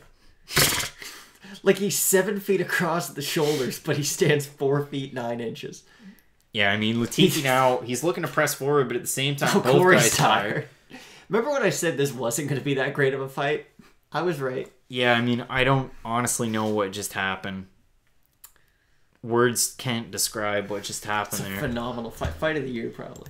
I'm going to throw it over to the website. You can find Matt and I on Twitter at Craig Allen FNP. You can find Matt at Matt Allen FNP. Matt's going to get some water. I'm going to throw the Spretzelbox ad at you. And if you got a little bit of Christmas cash left over, think about getting Spretzelbox. Today's episode is brought to you by Spretzelbox. Head on over to the website, spretzelbox.com. All you have to do, click to get started. You can either order one of their boxes that has over $100 in value, or maybe you're interested in a single item, like these great socks. So click on them, add them to your cart. Head on over to the checkout, and then all you have to do is enter in the promo code FNP as follows here. You'll save 10% off your first box or your complete first order. That's Spretzelbox.com. Spretzelbox. I wear their stuff at the live events as the timer started early. Let us know where you're watching the pay-per-view from. We're just getting some highlights from the second round. Corey Anderson taking it there, so you have to assume it's 10-9 for Anderson in round number 2. Never gonna piece for that doubt. Yeah, 100%. We're heading into the third round. Spoiler alert, Anderson's probably gonna win a decision. And I think Anderson's probably gonna walk away with this one as well. Both guys really tired. I mean, he did a lot of the same against OSP, if you remember that fight. OSP was a lot more successful on the feet. But OSP in the third round just hit. I don't think Alehrer Latifi can reach Corey Anderson's head with his foot, but we're in sync here with the pay-per-view. If you want to follow along with us here, Alehrer Latifi, Corey Anderson, your 5th ranked and 10th ranked light heavyweights. I mean, neither guy with good cardio. Anderson's phenomenal cardio. Traditionally, neither guy in this fight with all that great of cardio thus far. We saw Anderson close to it wasn't even that close to the end of the last round, putting his hands down by his side, taking deep breaths. I think a lot of that, though, just has to do with him being hurt in the first round. And he's been able to recover well. He has. But, yeah, you got a cut on the left eye of Latifi. A lot of mouth breathing from him. Not a broken nose. He's just worn out. Maybe that's how he breathes anyways. Maybe just one of them smelly... Anderson's getting wobbly on the feet. Oh, good. That's what I like to see. His head movement's half decent. I'll give him that. Listen, he must spend a lot of time with Edmund in this camp. I don't know. I mean, Anderson he just did the stanky leg. He's hurt. He get hit behind the head, kind of similar to the Curtis Blades getting hit behind the head by Ngannou. He doesn't realize that. Not an illegal hit behind the head, just that's the way that the strike landed. Alehrer Latifi has had Corey Anderson hurt twice in this fight and hasn't followed it up to finish it. No, let's just both be real tired and walk around for the last 3 minutes. Yeah, this has been a poor showing by both guys. And if you're in the UFC at this point, and if you're a fan, let alone a fighter, you have to impress Dana White. And with a performance like this, you're not going to move ahead too far. Yeah, there's a reason Anthony Smith, Thiago Santos go up the rankings so quick. They knock people dead. And they fight off him. Yeah, and they fight every other weekend. Like Thiago Santos, again, he's fighting in a couple of weeks, and he just fought. It makes no sense. Don't do that, Thiago. It's not good for your long-term health. But yeah, Latifi, again, mouth breathing. I mean, really tired. Looking to counter-strike. I mean, he could catch Anderson here. He'll be like, I'm real tired, kind of recharge, and then throw 2 or 3 big punches, and then go back, just recharge.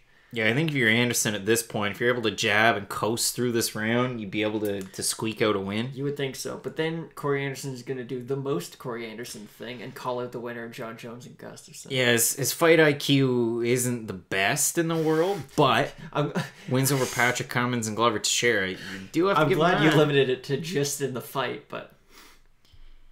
Yeah, fight IQ. But you know what? We've seen some fighters who have been labeled as having very poor fight IQ. I had the chance to speak with one in Andrei Sukumtov, who came out and beat Jonathan Martinez. Able to just kind of throw that all to the win.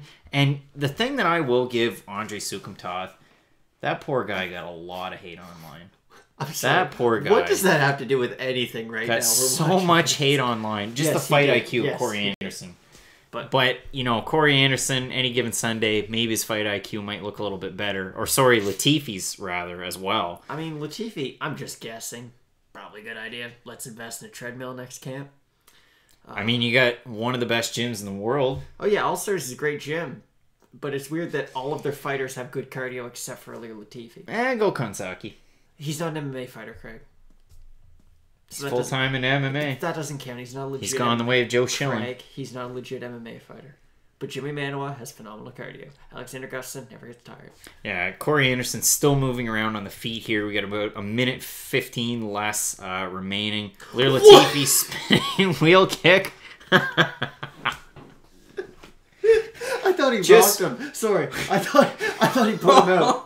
Corey Anderson throws a head kick. Just when you thought you saw everything, Alehrer Latifi throws a spinning wheel kick. Corey Anderson. This is the best worst fight I've ever seen in my life. It's better than Lewis and Ngannou. But barely.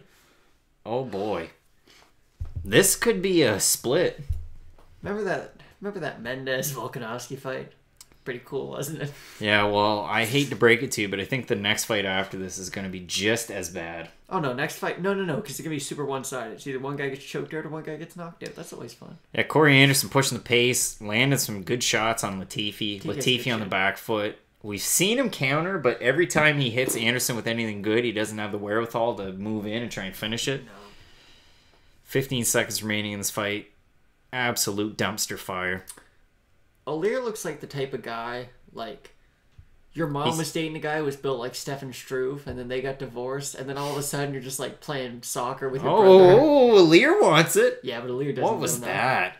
And then she brings Alehrer Latifi home. Before the end of the fight, Alehrer Latifi looked like the meanest SOB I've ever seen, and then with 2 seconds remaining in the fight before it was done, he smiled and reached out to shake Corey Anderson's hand. That's how this fight went. That's how this fight went. Tight move. Does Corey Anderson have pillows for hands?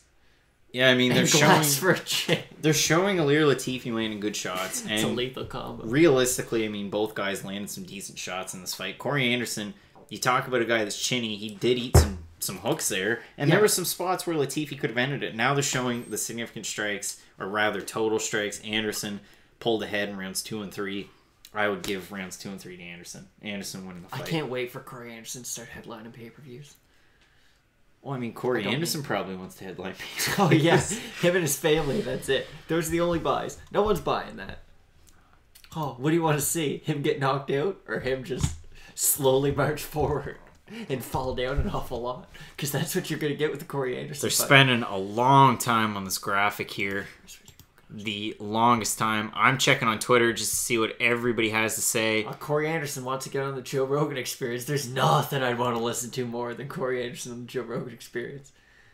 Hey, guys. Mike Harrington from the Michael Bisping, Louis J. Gomez podcast. When you responded to me, Mike, I have absolutely zero idea what he tried to say there. No, it's the Devin Minnis definition. Go $1 million. What? Mike, I thought I was drinking, but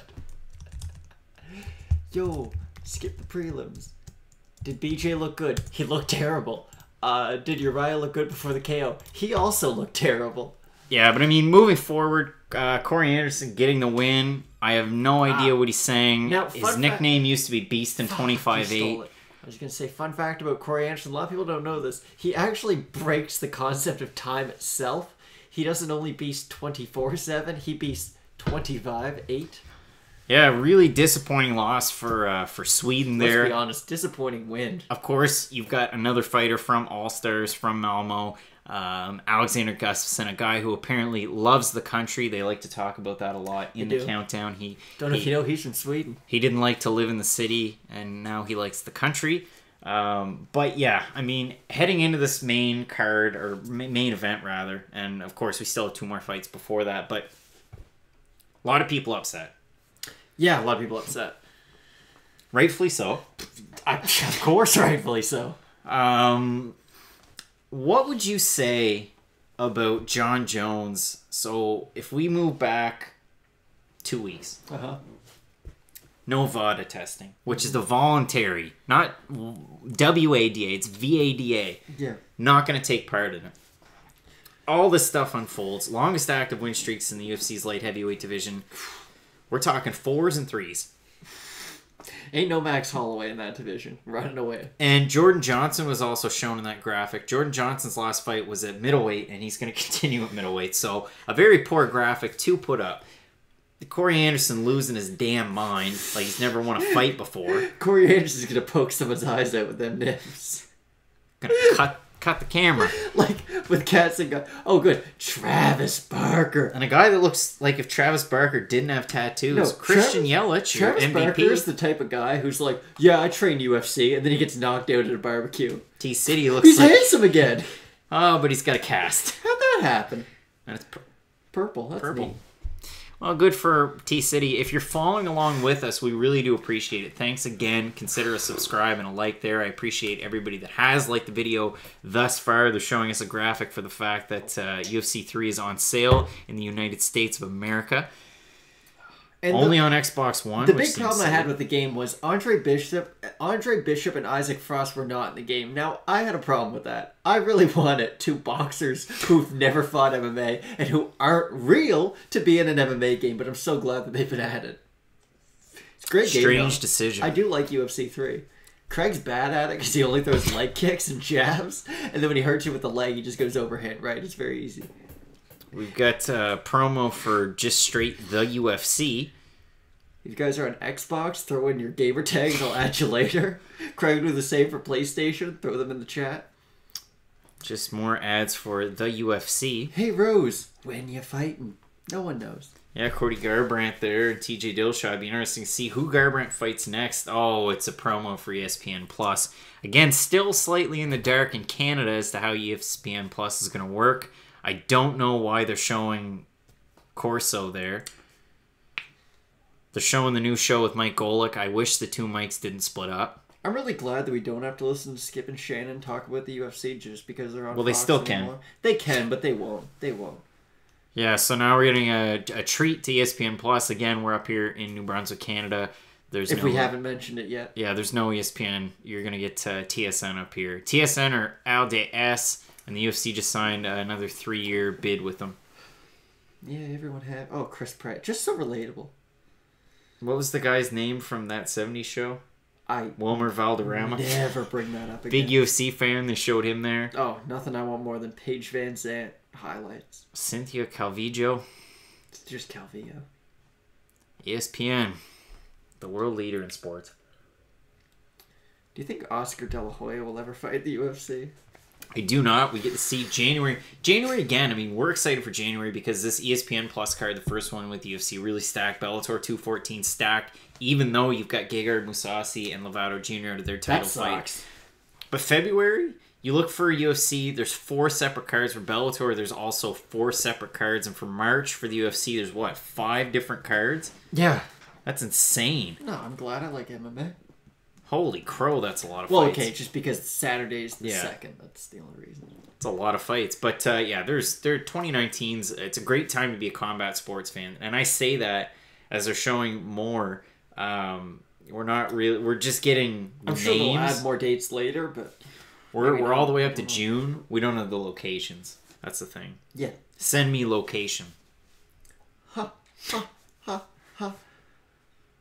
Still waiting as the pacing was good until this, but we got a lot of time to fill until 2:00 local time. Oh, good. Derek Lewis just posing with random people. Yeah, Derek Lewis, Forrest Griffin, and somebody else were at Twin Peaks in Vegas.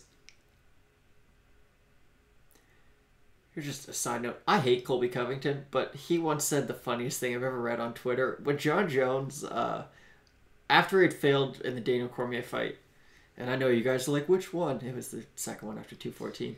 Colby Covington, he had said that he was afraid to leave the house because he could get a tainted supplement. The funniest thing I've ever read was when Colby Covington said, yeah, John, because Outback Steakhouse puts cocaine and steroids in the blooming onions. You know what, Colby? That made me laugh.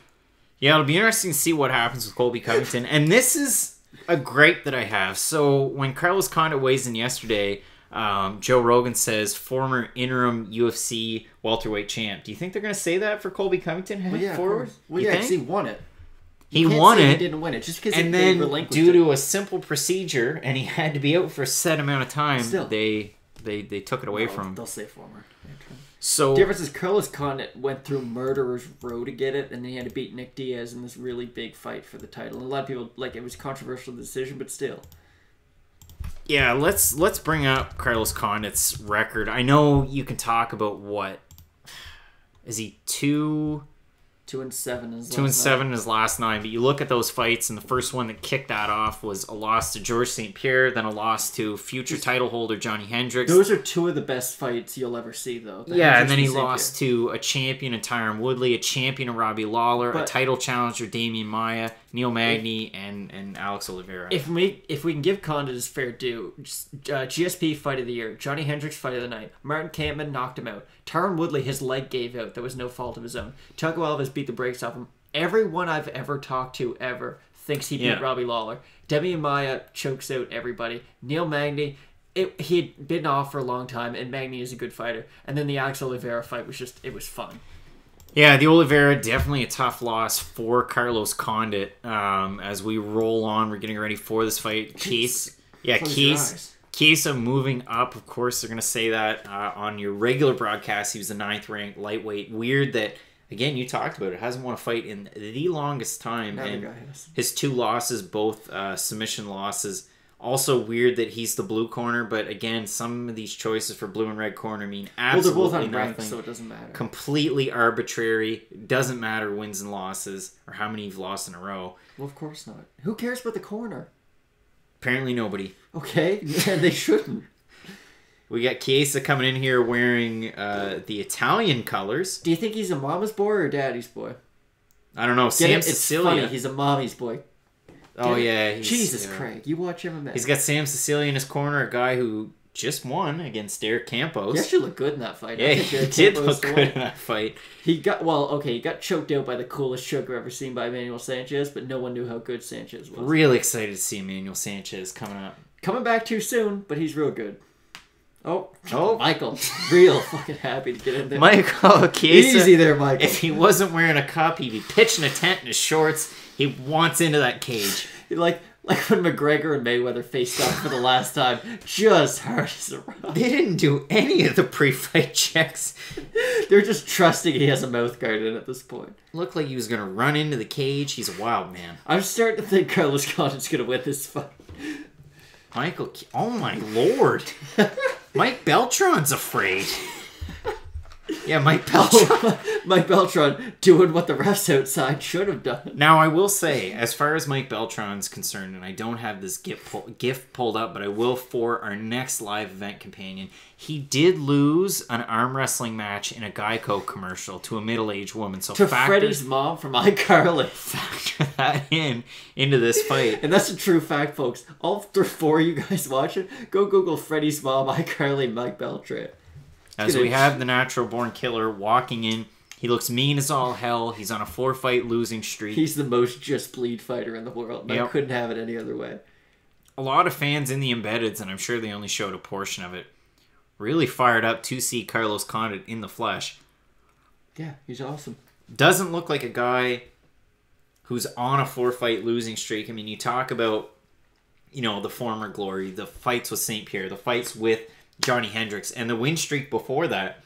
It's kind of weird to see him in this position. It is. That's all you have. I had stuff to say, but Condit looks great physically. A lot of guys, when they get later on in their career, you can tell, like, they might not take it seriously. They might not have the same drive. But physically, I mean, Carlos Condit looks ripped. He looks ready to go. So. Yeah. And he's got Jackson, Winklejohn. He's got Brandon Gibson in his corner. I mean, a lot of people speak quite well of Brandon Gibson as a striking coach. I was interested to see, I believe Izzy Martinez is going to be in the corner of John Jones. I'm sure he's going to have the full allotted amount of corner members. Izzy Martinez is a guy that a lot of people are really high on right now. Kind of flies under the radar. Phenomenal wrestling coach. And a lot of people had a lot of good things to say in Yair Rodriguez's fight against Korean Zombie. And that's all you have. I really appreciate that. Well, I don't know what more you want me to say. No, he's definitely a good coach. Yair is good. Yeah. Together, they are very good. Carlos Condit's still looking mean. I disagree with anybody that said that he looks a lot bigger than Chiesa. The one thing I will say, similar tattoos on their right rib cage. I'm picking Carlos Condit. You're picking Condit, a sway from what we had originally picked. I personally have it the way of Chiesa. I think he's going to be able to get it done. I think it's going to be by submission. If Alex Oliveira could submit Carlos Condit, I think that Chiesa is going to be able to do The difference is, though, in the Oliveira fight, the submission was opened up by an up kick that kind of rocked Condit. I don't think Chiesa is going to have the same opportunities on the ground. A funny thing is we see the nuts and bolts of the fight, the fact that Chiesa weighed in at 170.5, the fact that Carlos Condit's 34. A lot of people revere and I guess it's kind of wrong, but always under the assumption Michael Chiesa, a younger guy on the up and up. He's 31 years old. He looks like he's been homeless for 30 of those years. He's got some neat tattoos. He does. I appreciate a nice tattoo. I like the tiger one. It's cool. I always thought it was just a big green blotch on him because you can't really tell a tiger. But he's getting way too close to Bruce Buffer. That's enough. Sam Sicilia looking like he's been there before, looking like he's fought in the UFC at one point. Weird fact, he has. We saw him fight live. Yeah, I got the poster behind us to prove it. Michael Chiesa. It's on the floor, but... Michael Chiesa, way fired up for this one. He's making his welterweight debut in the UFC. What round do you think he submits Carlos Condit at? I think it's going to be one of those second-round jobs. You can see a noticeable scar underneath Carlos Condit's right eye. Carlos Condit's a gangster, okay? Carlos Condit's been in some tough fights, but... You got to really think about it. I mean, you think about guys like this in your mind's eye, fighters like this. I mean, when rubber hits the road and you really got to face the facts, the guy's on a 4-fight losing streak, and his last two opponents, while, yes, maybe ranked, Cowboy Oliveira and Neil Magny, not really the cream of the crop of the UFC's welterweight division. I agree with that whatsoever. Cowboy Oliveira fights every other weekend, and he wins most of the time. Yeah, he lost to Gunnar Nelson, who's criminally underrated, but... Cowboy Oliveira is a phenomenal fighter. And Neil Magny's good at everything. And a lot of people thought Condit won that fight. Yeah, I mean, Mike Beltran, again, a guy who's lost an arm wrestling match and a Geico commercial, and two fighters on losing streaks here as we get ready for our first round in this fight. I'm going to set the timer. If you're following along, here we go. We get the start of round number 1 between Chiesa and Condit, and we know their specialties. We know that Chiesa's won 10 of 14 by submission. We know how good Condit's stand-up is. Chiesa's going to shoot for a takedown early. Oh, okay. Condit's lighting him up on the feet early. Michael Chiesa's striking is like if I tried to punch my way out of a wet paper bag. I mean, I can't strike. I think you're being very harsh on him, Craig. No, but Michael Chiesa's not a very good striker. No, Michael Chiesa's striking is very, very poor. It's unorthodox. He knocked out James Vick. That's kind of neat. Yeah, Chiesa's got an underhook here. He's looking for a takedown on Condit. He gets it, a nice trip takedown. So the fight's over, guys, and Matt was wrong. Yeah, Michael Chiesa working from guard. Condit's got to get up to his feet, though. He can't just lay on his back. Yeah, he's looking to work off the cage to try and get up. Looking to grab one of the arms of Chiesa. One thing Condit does really well is he does throw good elbows like off the ground, like off his back, kind of like what you saw with Bisping and GSP. But he's looking to get up here. He did a good job. Yeah. And he gave up his back to Chiesa. I could have told. Oh, Twister. Is he going to go for it? No. Chiesa going from one good position into another. Ooh, but Condit. Ooh. Condit's doing a good job of rolling out of these poor situations. The scrambles are really good thus far. Very good, very good. And for Chiesa, I mean, definitely expending a lot of energy there, and you have to worry about his gas tank. I don't think you do, just because... At 170, you don't? I mean, No, I know of he course had the not, 'cause weight you're not issues at cutting weight. 155, but I would still worry about them. Oh, really? You mean the guy doesn't have to almost kill himself before a fight now, and he's not going to have better cardio? Of course he will. Yeah, gonna He be. never had cardio issues at 155. It'll be interesting to see, especially against such a striker in Condit. If Condit's able to get his back off the cage, if he's able to push some sort of a pace. But Chiesa doing a great job in the whizzer. Condit does have really good cardio, so that's definitely not an issue for him. Yeah, exactly. Gets another takedown, so that's 2 for 2 for Chiesa thus far. It is 2 for 2, but they don't mean anything. If you're not doing anything with the takedown, they don't mean anything. Looking to advance position here. He's working half guard. Condit again. And to your point, I mean, he's done well in the scrambles. He looked like he was in one bad position. He gave his back. Then he was able to get out of it. Yeah. Oh, it's creating distance now. Condit does do a really good job of guard retention. People have a really hard time getting past his guard. It's kind of similar to, sorry to bring this up, BJ Penn used to be really good at it back in the day. Now he just gets his knee. Imanari rolled into a, I might heel cry hook. now. That was awesome, though. Ryan Hall, if you're watching, probably not, but you're a real one. Yeah, Ryan Hall's probably got better things to do after winning that fight. That was awesome, though. You just submit it, BJ Penn. Yeah, Michael Chiesa from this guard position, he's landed a few shots. He looked to land an elbow earlier. I think, if anything, at glance, Condit's doing a good job trying to get back up to his feet. Definitely Chiesa's round so far, though. Yeah, definitely Chiesa's round. Like we said, 2 for 2 on the takedowns. We're about 3 minutes into this first round. If you want to sync up with us, again, thanks everyone for joining us. Fight Name Picks Live. We're just doing the main... Ooh! Condit went for the armbar. Condit my going goodness. for armbar.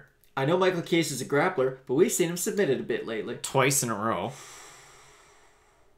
Condit, I don't think he's going to be able to get his hand I here. don't know. Oh, he's got it. Oh, Chiesa but he's out. going to get back up to his feet. Phenomenal job by Carlos Condit. Yeah, Carlos Condit looking quite good thus far, fighting the number 9 ranked lightweight in Michael Chiesa, who's going for another takedown, getting into the clinch. And this was the same position he was in for the first one, had one underhook. He was able to get the trip out of it. Yeah, Chiesa's, like you would just say, he just got really good trip takedown. Yeah, gets another takedown. I couldn't see if that was a trip or not, but... Well, of course.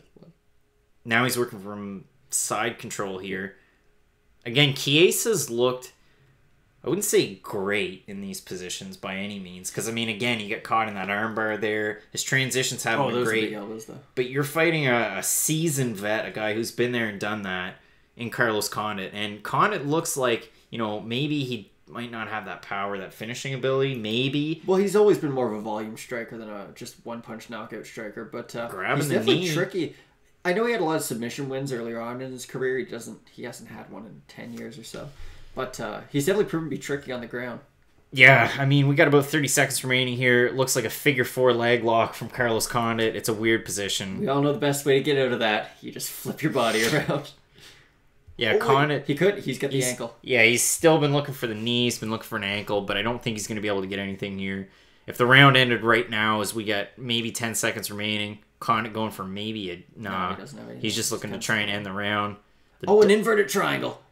Yeah, it's a weird position. That would have been really cool if you beat him by it. Yeah, I've got Chiesa, round number 1, 10-9. Chiesa won that round, but there were definitely interesting positions that I thought Chiesa would do better in than he did.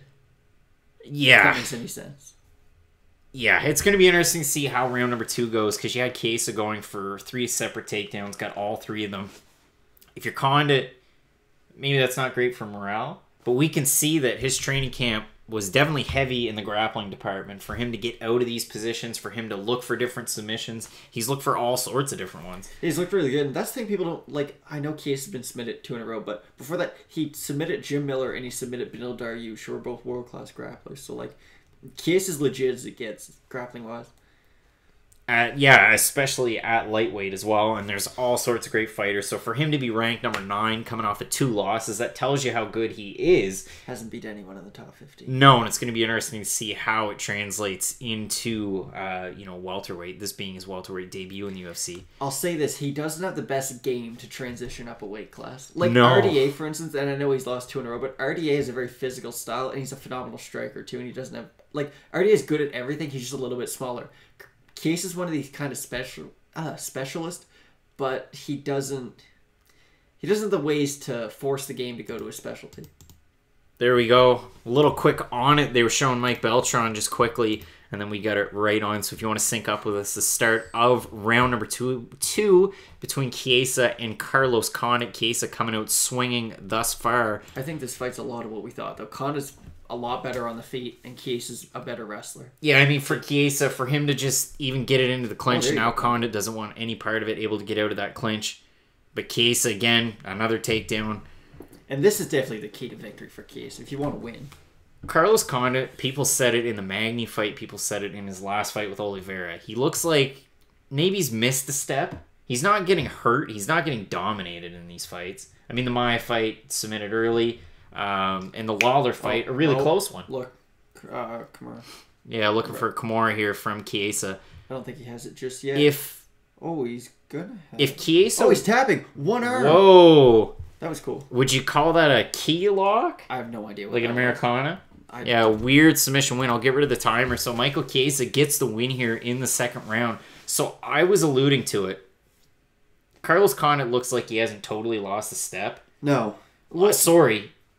He hasn't been dominated, but he looks like he's lost a step. Like, he looks like he's from an older generation of fighters, and he's just not really evolved all that well. I don't know if that's it. I just think there's a lot more, like, people know the path to victory on him now. It's like with Nate Diaz. People know if you leg kick him a lot and if you can take him down and just kind of be mindful on the ground, you're probably going to beat Nate Diaz. Like, there's guys who just, after you see them fight for so long, it's a lot easier for you to make the adjustments for them than for them to make the adjustments to get out of their rhythm. Yeah, which was interesting. I mean, we were talking about it at the end of the first round here. Michael Chiesa getting the takedowns, but Condit with the good scrambles, with the good grappling. I mean, you could definitely see flashes of what made him so good. But at this point, losing, 5 in a row, and now we're 2-8 in our last 10. Yeah, we can call her a day. It's kind of tough. And for Condit, you see him there. I mean, looks disappointed, but... I hear BJ Penn wants another fight. Yeah, I don't know if I'd have him fight BJ Penn at 170, but... Yeah, it'll be interesting to see. I wonder if Joe Rogan has a conversation with Carlos Condit. Still making some wonky faces there. What's Twitter saying about this fight? A lot of people real sad because Carlos Condit's not what he used to be. Yeah, and I mean, that was one of the things when I was trying to talk about this fight on the episode of the Talktagon when we were previewing this. And when I talked about it on Twitter as well. Carlos Condit, a lot of people like to think about him, in his former glory. That's how I remember. His path up to the title. And for me, at this point, it's just the 5 losses. That's what sticks out to me. It's more in recent memory. That's such a cynical... No. That's not true at all. Because when you think Carlos Condit, everyone think... What's the first thing you think when you think Carlos Condit? Be truthful. Cool nickname, natural born killer. Everyone thinks the exact same thing. Him head kicking George St. Pierre and sending him across the cage. Yeah. Him using that flying knee against Don Hyun Kim. No one thinks about the loss of Carlos Condit. There's guys their record doesn't matter. Justin Gaethje could lose 100 fights in a row. I do not care. I will still watch him. John says a bad night for the veterans. 100%. You had Arlovsky losing to Walt Harris. You had Carlos Condit losing this one. You had BJ Penn losing to Ryan Hall. That was a pretty cool fight, though. That was awesome. Poor BJ. No idea what Michael Chiesa is saying. Definitely a fired up guy to be at 170, but now... So it's a stacked division. You beat Carlos Condit. Are you ranked? No. In welterweight? No. Being ranked at lightweight? There's so many good guys outside the top 15 at welterweight that you definitely don't get springboarded in there. I don't know. I mean, I'm sure he's going to call for bigger and better. The fact of the matter is his striking's definitely not up to par to anybody in the top 15. No. Not even a guy like Damian Maia. I mean, I would take those looping hooks over anything Michael Chiesa has. Damian Maia doesn't really throw looping hooks. He only throws straight left and a jab. Those Hani Yaya type hooks. There you go. There's a big difference. But... yeah, I mean, I wouldn't pick Michael Chiesa over anybody in the top 15. Anybody from 15 to 25. I mean, Condit was probably in that 15 to 25 mix. But still, I just don't see Michael Chiesa's game translating well. The guy who's ranked number 15 right now is Cowboy Oliveira, who's already beat Carlos Condit. And who would beat Chiesa. Just hear me out. So that's why I don't think he should be ranked. And because that would take Oliveira out of the ranks. You can't do that. The guy ahead of him is Eliseo dos Santos, who... he would knock out Michael Chiesa. And then up there, it's just... and that's the thing, too. Welterweight has really good grapplers who are all better than Chiesa. Yeah. Do you think he's going to submit Kamaru Usman, Tyron Woodley, Colby Covington, RDA, Damian Maia, Gunnar Nelson? even with RDA, he'd have the size advantage. But, I mean, striking and grappling-wise, like, RDA's a totally different person. I mean, you look at RDA's last fights, yeah, they're not wins, his last two, but still. They're huge guys. And great wrestlers, too, as we see Dolph Lundgren and Chuck Liddell. Wow, they're showing Chuck Liddell in 2019. Chuck looks rough. Nice pinstripe suit. The years haven't been good on Chuck. And Christian Yelich again, Soldier God, Yoel Romero. Dressed in what I believe is raven feathers. Interesting choice. Christian Yelich again. Matt Hughes. Matt Hughes, good for him. He seems to be doing well.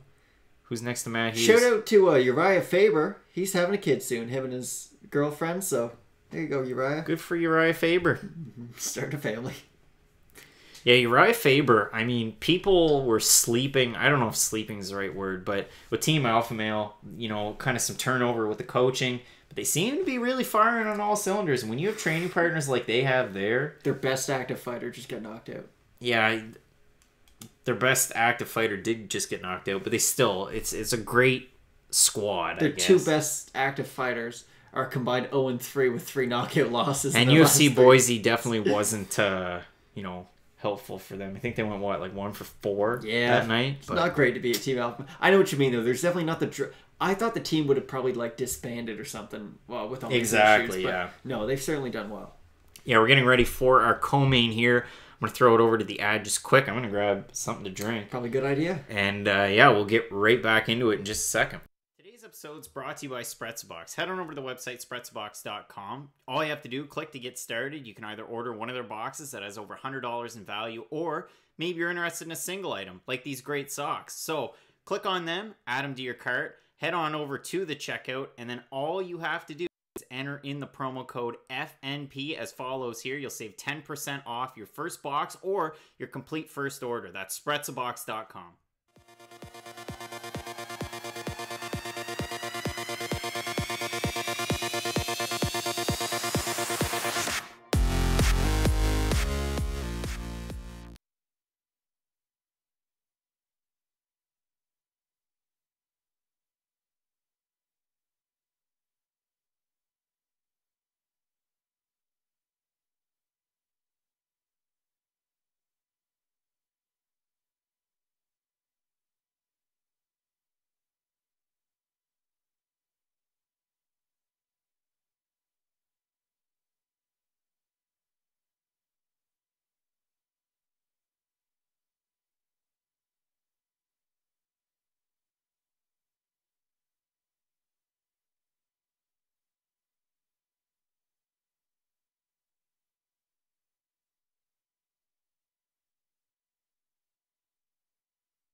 All right, back again. So we're getting a look here. I just threw up into the chat. If you want to give us your picks for the main and the co-main, we'd be glad to talk about it as well. Some of these great fights that we're getting to see for the ESPN Plus card from Brooklyn on the 19th. I mean, even Alonzo Menefield, Vinicius Castro, that's a great fight at light heavyweight. Like, all these fights are good. You see at the top a guy that looks like Patrick Cummins there on the screen. But like Silver Fox Patrick Cummins. Yeah, I mean, he's getting there. But, yeah, great fights on that night. You've got Alexander Hernandez, Donald Cerrone. Oh, that's an interesting one. How do you see that one going? Cowboys going to beat him. I don't think Alexander Hernandez is actually that good. I think he knocked out a guy who doesn't have a phenomenal chin, and Beneil Dariush, who's an amazing fighter. I just think he has some physical limitations. And then he lost a very close fight to Olivier Aubin-Mercier, who I think... Won.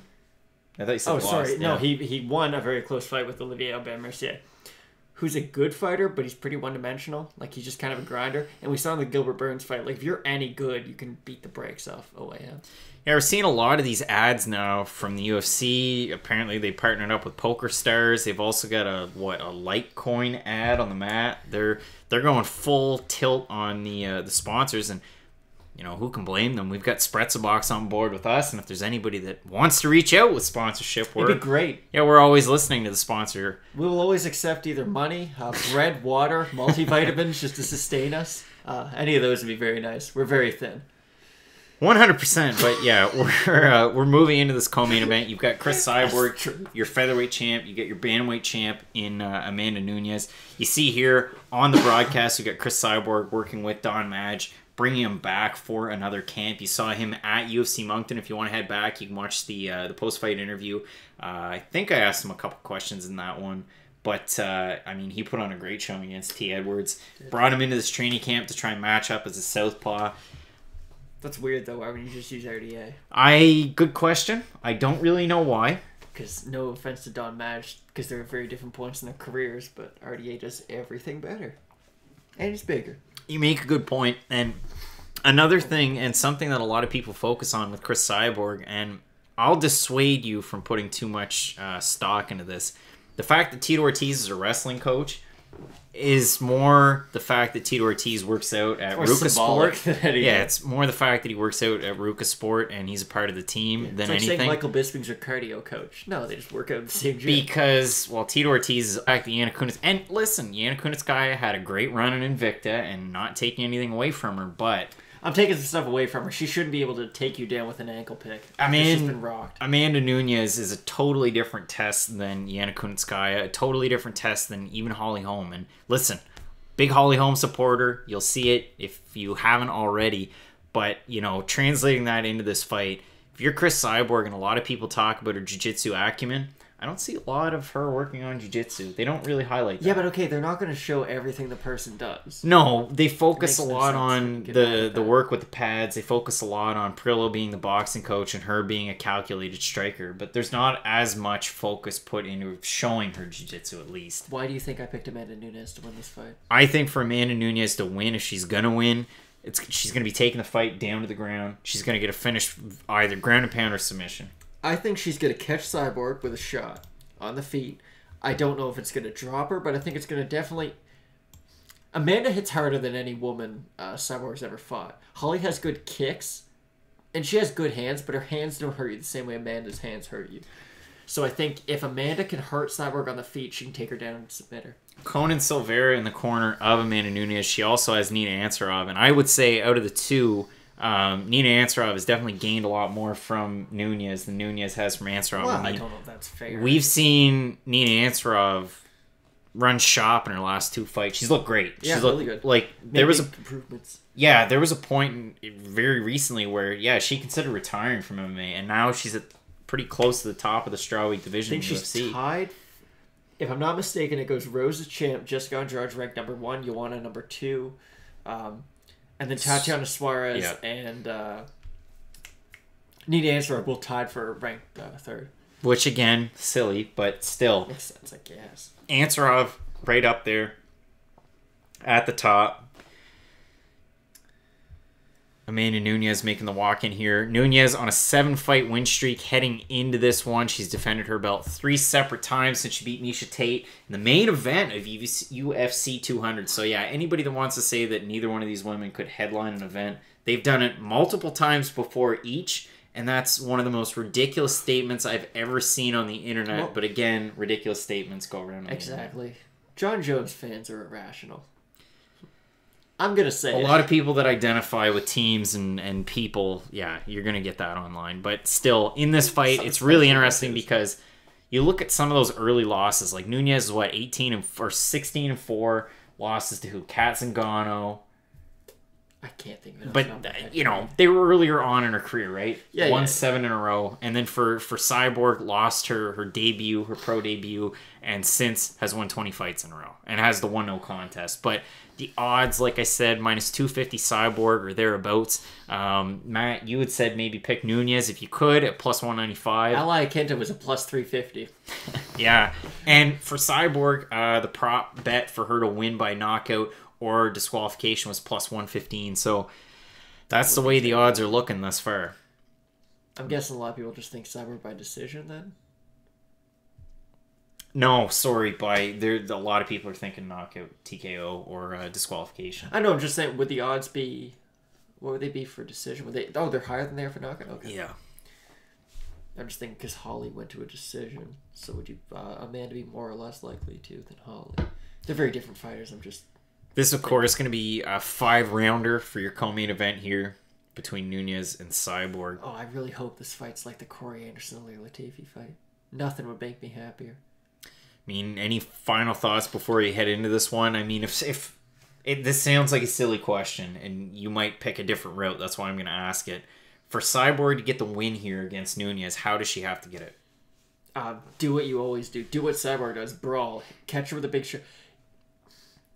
Amanda's never fought someone who hits as hard as her. Cyborg's never fought anyone who hits as hard as she does.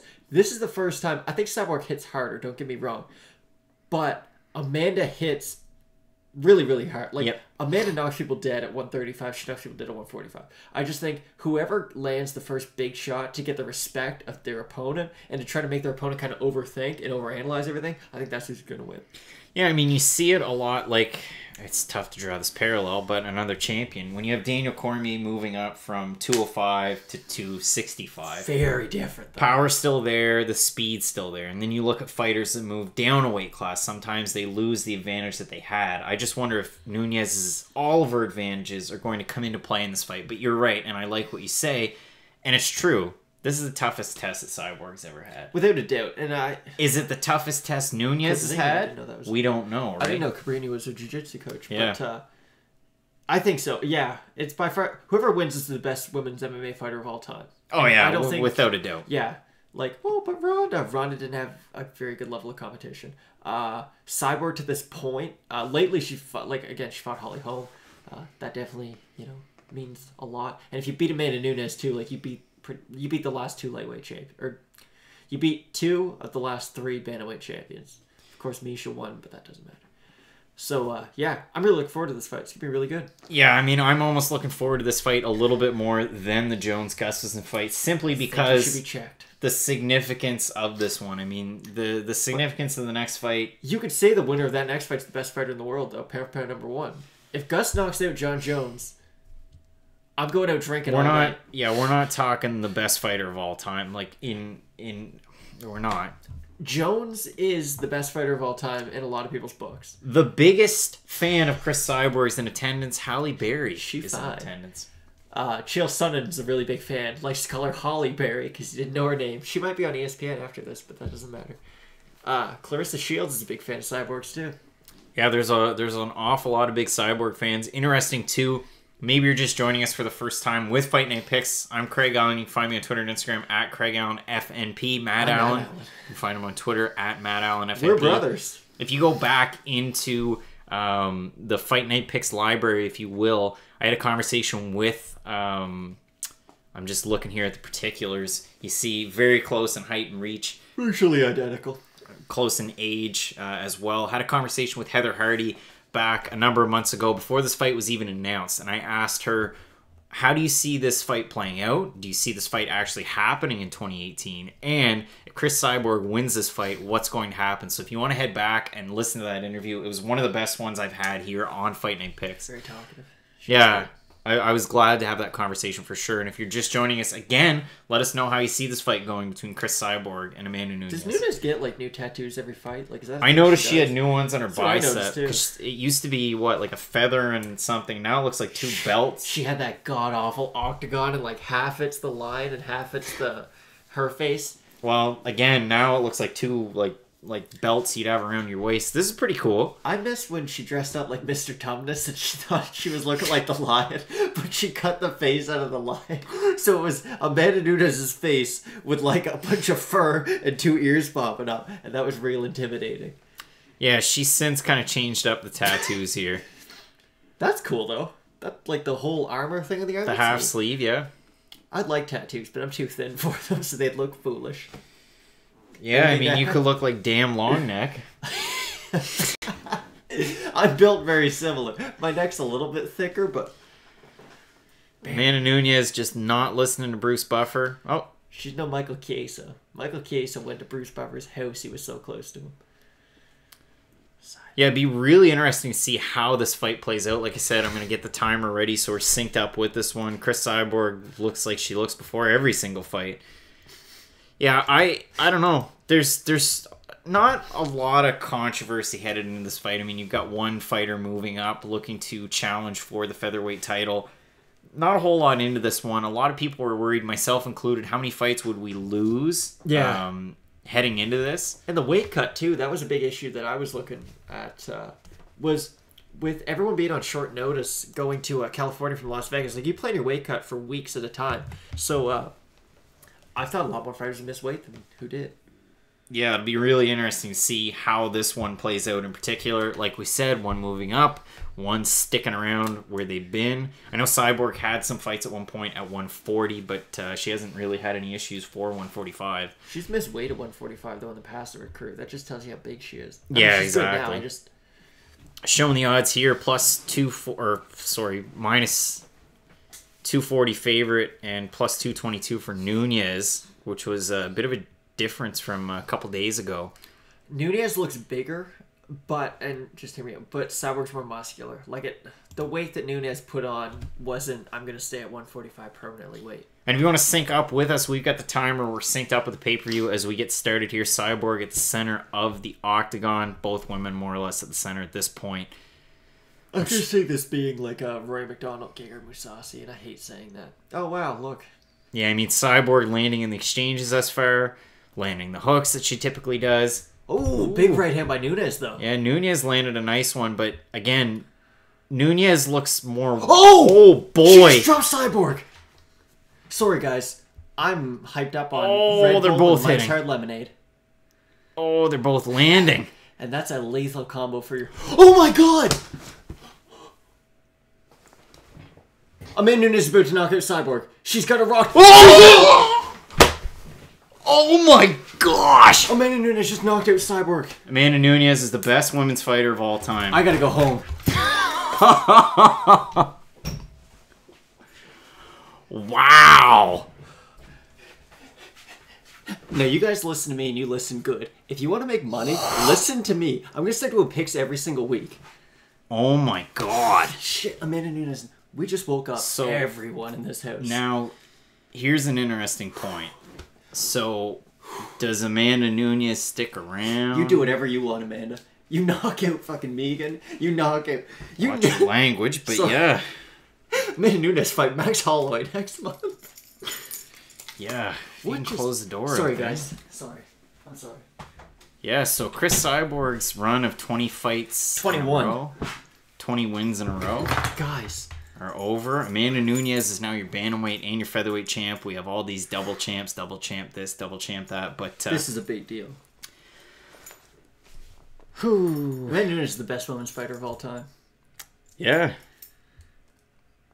She knocked out Cyborg.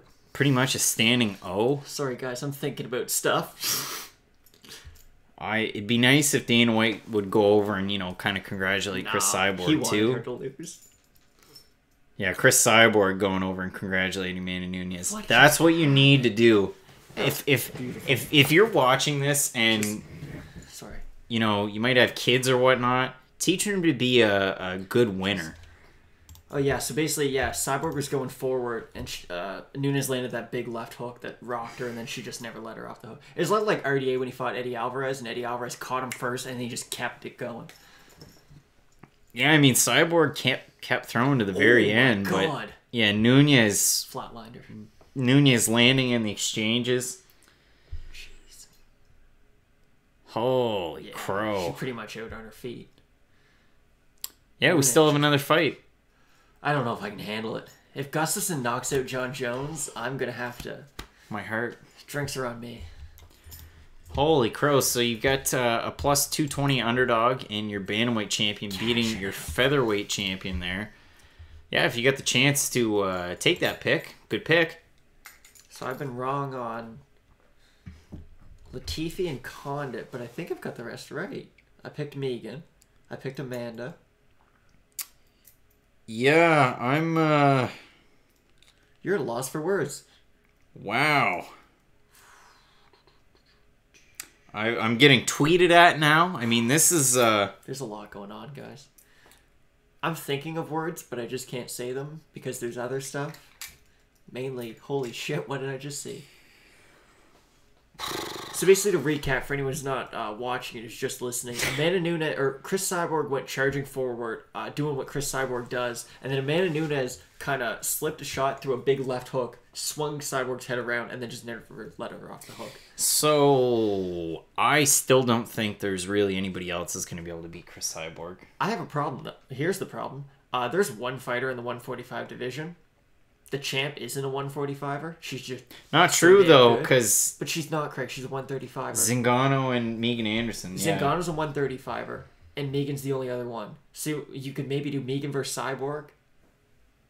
Yeah, I mean, I would have Megan versus Cyborg. The thing is too, Megan Anderson's fight was what, a minute, and she had to throw a few strikes, and that was the night at the office.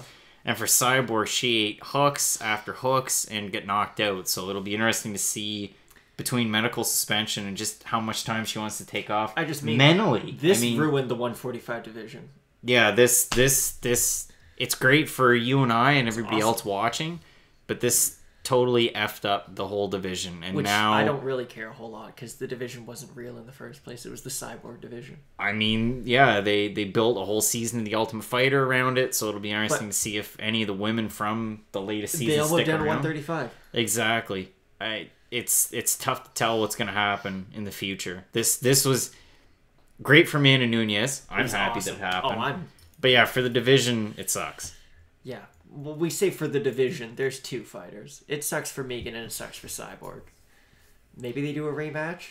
And another thing, it's not like the bantamweight division's stacked full of talent. It's fairly thin. Amanda beats them all. Yeah, and if you're able to get a couple of wins, you're able to get a title shot. And I mean, you can say that about some of the men's divisions too. You can. Like what, though? Heavyweight, you string together some decent wins. We saw Tai Tuivasa jump right up, and then he lost to Junior Dos Santos. No.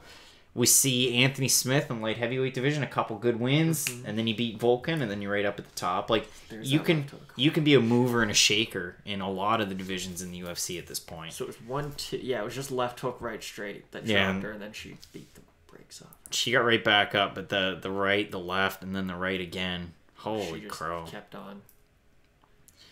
Yeah, I mean, put her foot on the gas. It's great to see. I mean, you saw Alehrer Latifi land one decent crack, and he didn't keep the foot on the gas. He just backed off. Jeez. So, Amanda Nunes is the featherweight champ and the bantamweight champ, and Nina Ansaroff at the top for the strawweight. Could you imagine if Nina, knocked out Rose? Who knows anymore? MMA makes no sense, and it's the coolest. Yeah, no idea what Amanda Nunes is saying about Conan Silveira or Nina Ansaroff, but I'm sure it's nothing but great things. You've got another champ here in the UFC, the third one to be a simultaneous belt holder. You had McGregor, then you had Cormier, then you had Nunes. There's only two real ones, though, and that would be Amanda and DC. Let's be honest. Yeah. They defended titles at one weight and then went up and beat the I'll say one thing as we wait for this post-fight celebration. ATT had some LL Bean pullovers done up. They're very nice. I like them. Riveting facts. Yeah, we're still waiting. I mean, yeah, third undisputed UFC featherweight champ. There's more featherweight champs ever than there has been flyweight champs. There's only been 2 flyweight champs. Featherweight's been around for what, a year? Featherweight's been around for a year? Women's featherweight's been around for 2 years. Yeah. Barely. Yeah, flyweight hasn't been around for, well, since this time last year. Men's flyweight. Oh, men's There's flyweight. There's been more women's featherweight champions than there has been men's flyweight. How insane is that? I was going to say, women's flyweight, there's been 2. That shit was wild. Called it. Hate to say I told you so. Another Allen also called it, Mark Allen on Twitter, and he was very quick to point it out. I do. He also tweeted at me, said, I called first round KO, Craig Allen FNP. Did I not?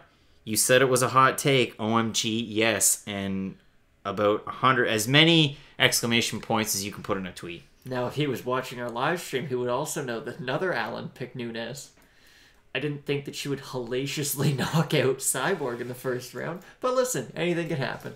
Yeah, we're headed into our main event. You've got Jon Jones taking on Alexander Gustafsson, the rematch of their fight from UFC 165 in 2013. You saw Jon Jones get the win. Since then, Alexander Gustafsson's only lost 2 fights. One, a knockout to Anthony Johnson, and then headbutt. After getting knocked out, he was able to fight for the title against Daniel Cormier, in which he lost by split decision. Those keys are annoying. They're still... They're just praying. Yeah, which is totally fair. I mean, you're now the double champ. There's only been 3 of them in UFC history. You're also the 3rd UFC women's featherweight champ, which the again, only women's champ. yeah, this is relatively again a new division, Oh my and God. it just kind of muddies the waters in featherweight because you don't know what's going to happen. The plan was to kind of keep Cyborg around as your champ for as long as you could. The thing is, though, and I was thinking it too, but the more I started thinking about it, does it really muddy any waters? It was the Cyborg division. We just put 145 to name it something. So now Cyborg's not the champ. We don't need that. You can just do catchweight fights with Cyborg at 145. Yeah, it'll be interesting. And again, does this kind of ruin any hopes for a boxing career after she gets knocked out when she was on a 20-fight win streak? I don't know what to tell you, Craig. I'm still in disbelief. Amanda Nunes flatlined Chris Cyborg in the first round. Did you think we'd be saying that? Because I didn't. Yeah, a guy that looked like Ted Danson back there. Probably is Ted Danson. He was the king of the 80s, you know, and the 90s. Amanda Nunes carted out on the shoulders of Conan Silveira. Fun fact, I once saw, well, we both saw, we were just walking through this camping store in Halifax, just wasting time before the fights that were on later on, and we see Conan Silveira and another trainer at from ATT, I'm sorry, I don't know who he is, just looking at camping stuff, shoes and tents and all that fun stuff. We're getting the preview of Jones-Gustafsson here. Do you see this fight as a finish or a decision? I think Gus finishes him. That's another hot take. So is Amanda Nunes winning by stoppage. But guess who said it? Now I'm always right. I can always just hold that over everybody. Alehrer Kenta, bam. Amanda Nunes, bam. Alexander Volkanovski, bam. All the underdog picks. You come to me. All right, so we're going to have a look here at the prop bets. Put 20 on Gus to finish him. Yeah, I mean, the odds are looking like, it's going to be a decision fight. That's kind of what they're favoring here. The over-under is actually at 4.5 rounds, so it's either going to be... Actually, yeah, it favors a finish in the 4th round. Gustafsson winning inside distance is a plus 600. Gustafsson winning a decision is plus 300. Okay, so basically... Those don't matter. It doesn't matter, but that's what you're putting money on. No. And for Jones to win by decision... plus 210, from to win by knockout, plus 260, and again, a submission, not that it really matters. Since you pulled that up, what were the odds for a Nunes to beat Cyborg round 1 by stoppage? That's a ridiculous question that I couldn't be able to pull up right now. Oh, I just saw that you saw that, so I didn't know if you could see past. It doesn't matter, I was just curious. Yeah, no. Once they're off, Okay. I'd have to go back and do some digging, but... We're waiting for Jones-Gustafsson, your number 1 and your number 2 ranked contenders in the UFC's light heavyweight division. Funny that John Jones' last fight, again, for the title, in which he won, but he cheated, which is, again, a hot topic, and apparently everybody's a backyard scientist. That's not a hot topic, though. He did fail a drug test and got stripped. There's nothing controversial about that. About what's happened in 29 or 18. Yes, but what's happened now. I'm just saying. Like, their second fight wasn't a hot take. He failed a drug test. Whether it's milligrams or picograms, they're not supposed to be in your body. Don't have them. No. And your level shouldn't go from 18 to 16. No, sorry, 16 to 18 to nothing to 80. That doesn't make sense. I'm an idiot, and I know that doesn't make sense. Victor Conte, who knows as much about steroids as anyone... Now, again, for you guys who don't pay attention to baseball, Victor Conte was the guy who basically supplied all the baseball players with steroids. He knows everything about steroids. He looked through all of John Jones' tests, and he said... They're too inconsistent. There's never kind of a flatline basis, and there's never an average for what his numbers should be. His testosterone's all over the place, but he never fails because it's always within kind of a certain limit. So yeah, basically what Victor Conte thinks is John Jones microdoses testosterone, and that just in the testosterone he gets, there's Turinabol. That's a little tinfoil hatty, but... The thing that, to kind of add to your point, the thing that Gustafsson said as well... It could be a mental thing. It could be a thing where he feels like he needs it. I said that last week. We were talking about that. And if he doesn't have it, maybe he doesn't have that competitive edge or that extra gain. Boss Rutan talked about when Overeem got off the juice, because it's well known Alistair Overeem was on steroids. It wasn't that he wasn't strong, that they didn't still have the skill. It was just he knew that he didn't have that thing to help him anymore, and it really screwed with him. Yeah, it'd be interesting to see how this fight goes. I mean, obviously he had a 5-round decision in the first one. A lot of people had, it seems like you split it right down the middle, people on both sides of it. Of course, this week with the bad blood and the animosity and everything that's come out, I've heard a lot more people picking Gustafsson, which is interesting because people aren't picking based on skill for skill. They're picking based on heart.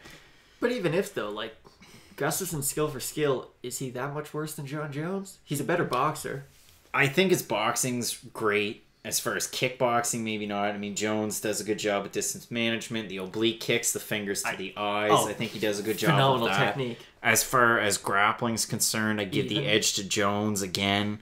Jones didn't take down Gus. I know. Took Jones down twice. I watched the fight before. I'm sure you have. I'm just saying that doesn't make any sense. Yeah, I mean, for Jones to pull off a submission, it wouldn't be anything out of the realm of possibility. Difficult. For Alexander Gustafsson to pull off a submission win, you're not going to see it. I think the odds on that I had, it was here. I can bring them up. Yes, I'm just saying neither guy's getting submitted. Yeah, for Jones to get a submission right now in Bodog, it's plus 290. For Gustafsson to get one, it's plus 1800. So that's just what I mean. But moving into this fight, yeah, it's going to be interesting to see who's able to roll it back, who's able to get the win. I put up an article, and I'll roll over here. So Ty O'Keefe, if you're new to Fight Night Picks, you can find articles at fightnightpicks.net. You can find podcasts, all sorts of great stuff. I'll have the store up and running again. I've got my shirt on. For some reason, you don't. But Ty O'Keefe had an article called Down with King, Alexander Gustafsson attempting to dethrone MMA's most hated figure. I had one, Jones Gustafsson 2, the greatest ever versus the greatest it could have been. Just simply because of the fact, and this is where I'm trying to go with this, and, hot take or hot title or whatever you want to say. If Daniel Cormier and John Jones weren't around in this division, Alexander Gustafsson would have been champ for the longest time. It was the whole thing. John Dodson for the longest time at flyweight. He would have been champ if Demetrius Johnson was never around. Like, he would have been the greatest ever if there was no Demetrius Johnson. Yeah, and Clyde Drexler, Michael Jordan. Clyde Drexler would have been the best. Scottie Pippen. Well, no. Kevin Durant, LeBron James. There's a good one. If LeBron ever existed, we would talk about Kevin Durant as the best ever. And for Gustafsson, I mean, yeah, he had the loss to Johnson, which is totally fair, but the one to Jones for the title, the one for Cormier, or against Cormier for the title.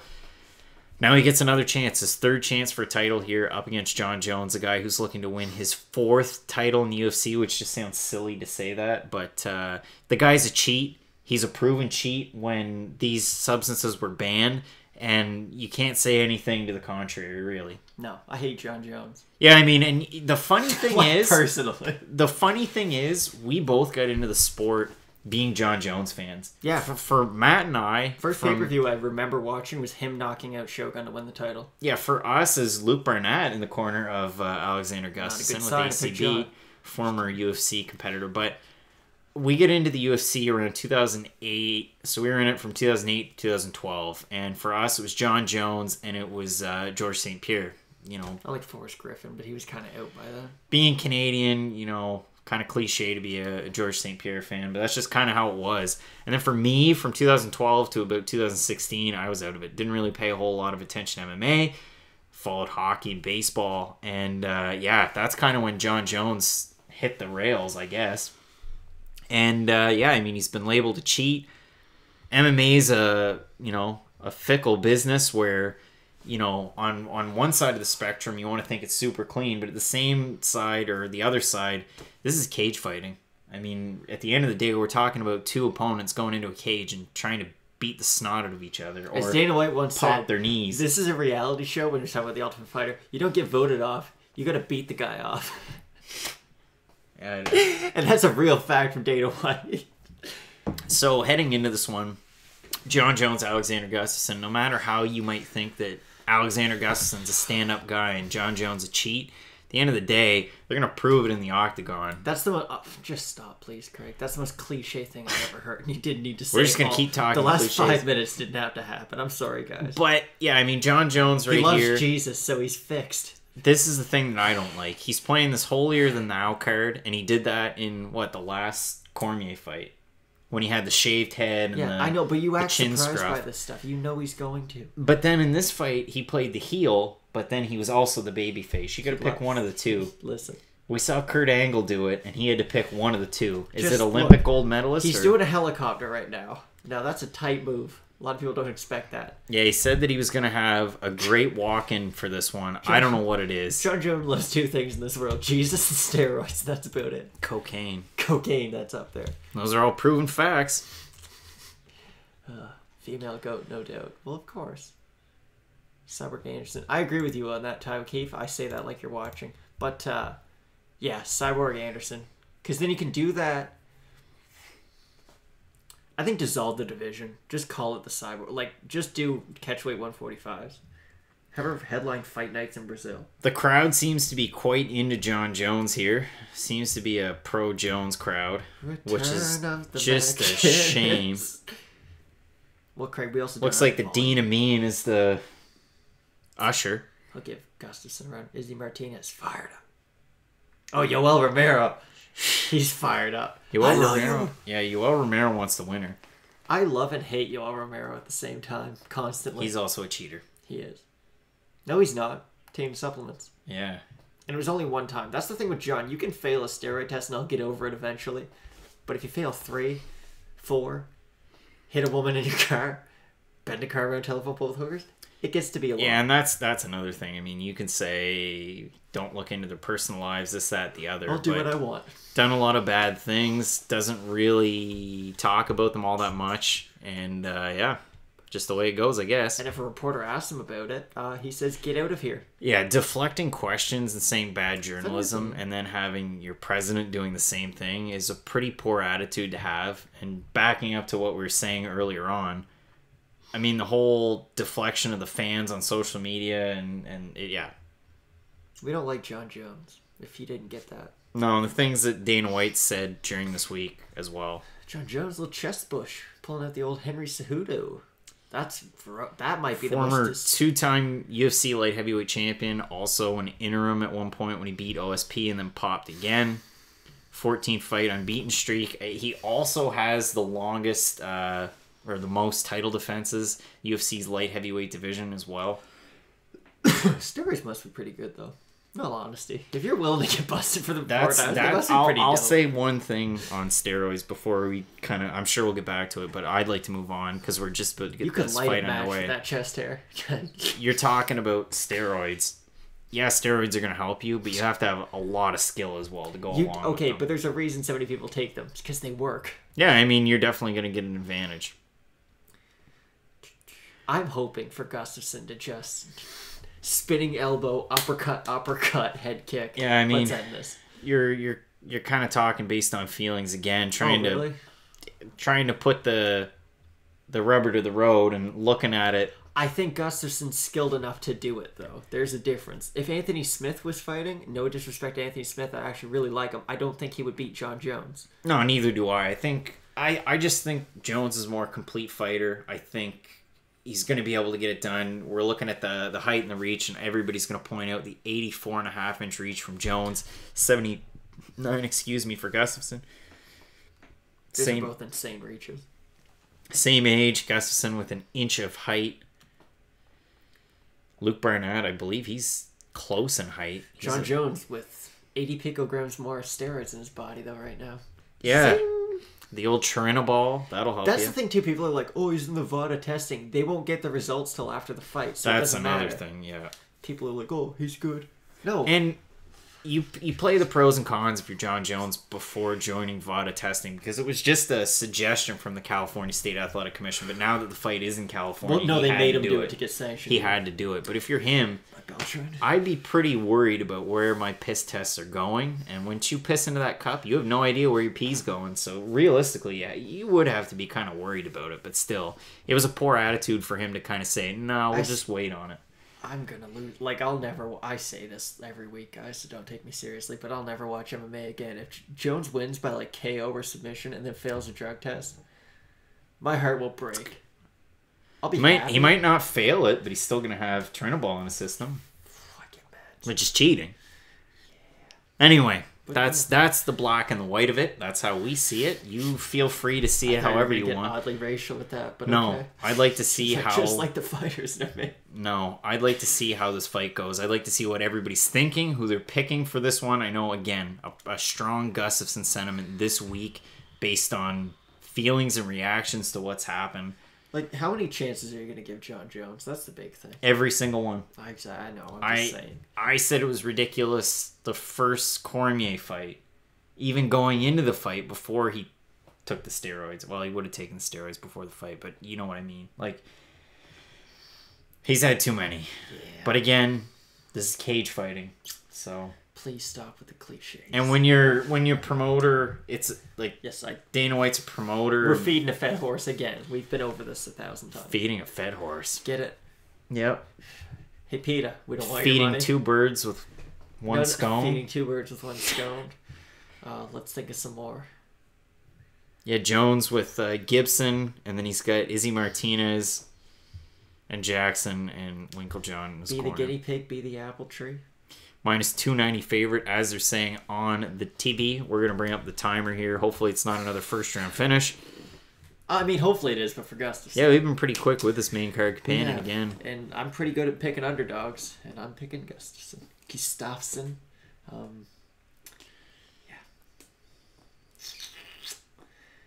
John getting all jumped up, all hyped up.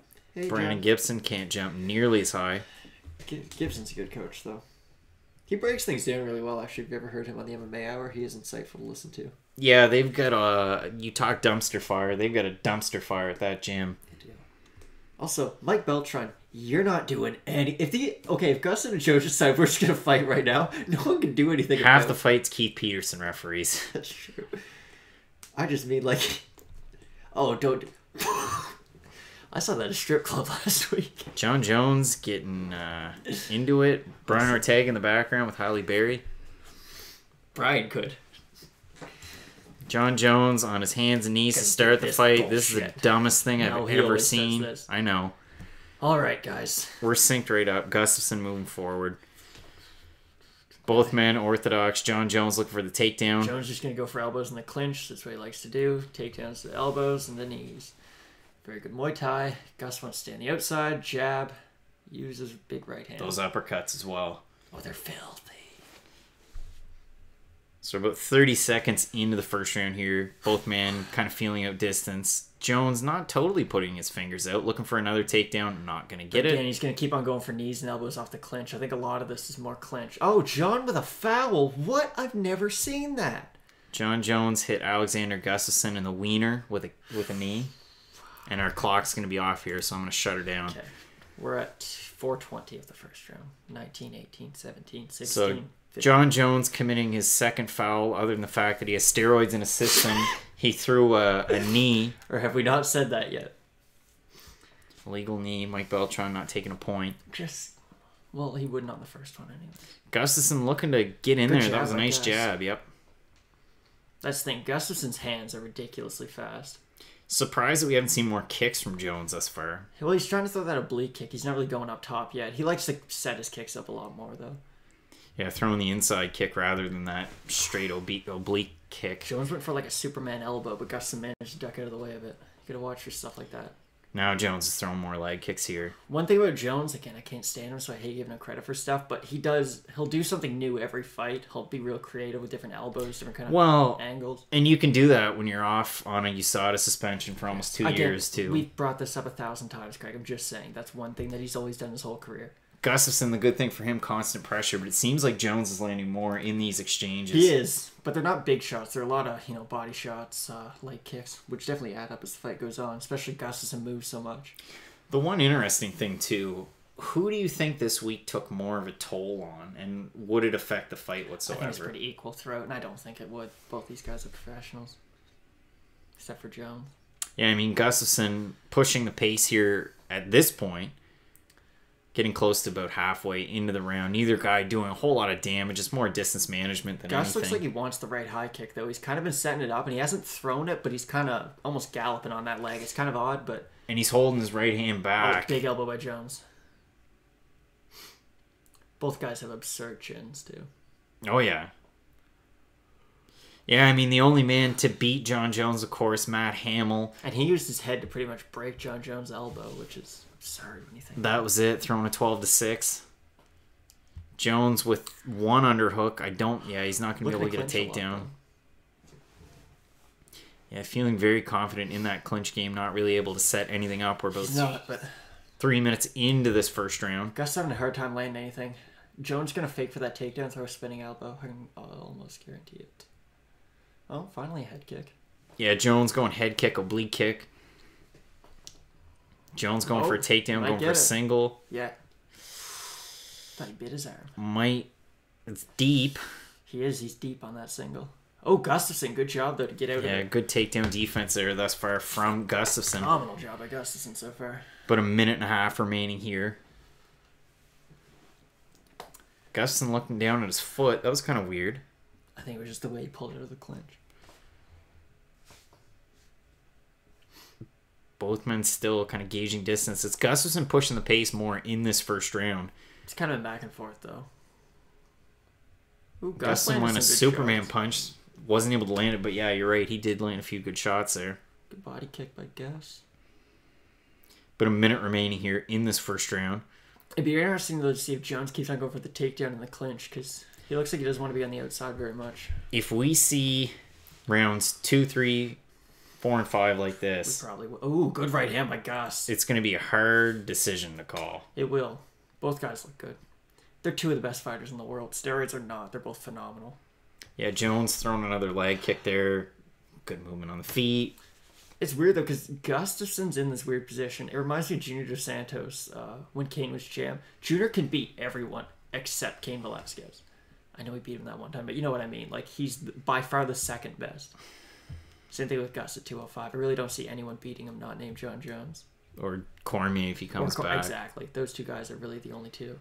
Yeah, we got about 10 seconds remaining here in the first round. Again, it'd be interesting to see how they score this one based on octagon control. You'd have to think that Gustafsson won that. I would want to see total striking numbers because, again, neither guy really landing too much that meant anything. Definitely a close first round. I'd give it to Jones. I'm going to give it 10-9 Jones as well. Interested to see how people score this one. It could be a really impactful round. Definitely could be. I'm going to see Twitter's reaction.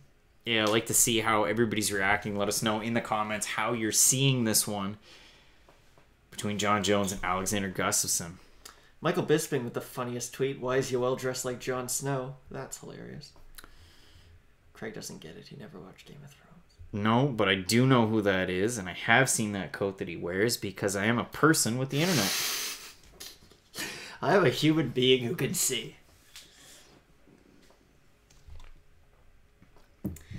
And just an awful lot of tweets saying how Nunes is definitely the female GOAT. Yeah, and I mean, you can't really disagree with that thus far. A lot of people saying 10-9 Bones, though. A few people saying Gustafsson just because he landed probably the best shot. He landed a big right hand over the top, but no, Jones 10-9. Close round, though. Yeah, if you're just joining us again, it's about 1:23 here to local time as we head into round number 2 between Jones and Gustafsson. I'm going to get the timer ready. I'm not yawning and stretching because this is boring. I just worked all day and then had to do this.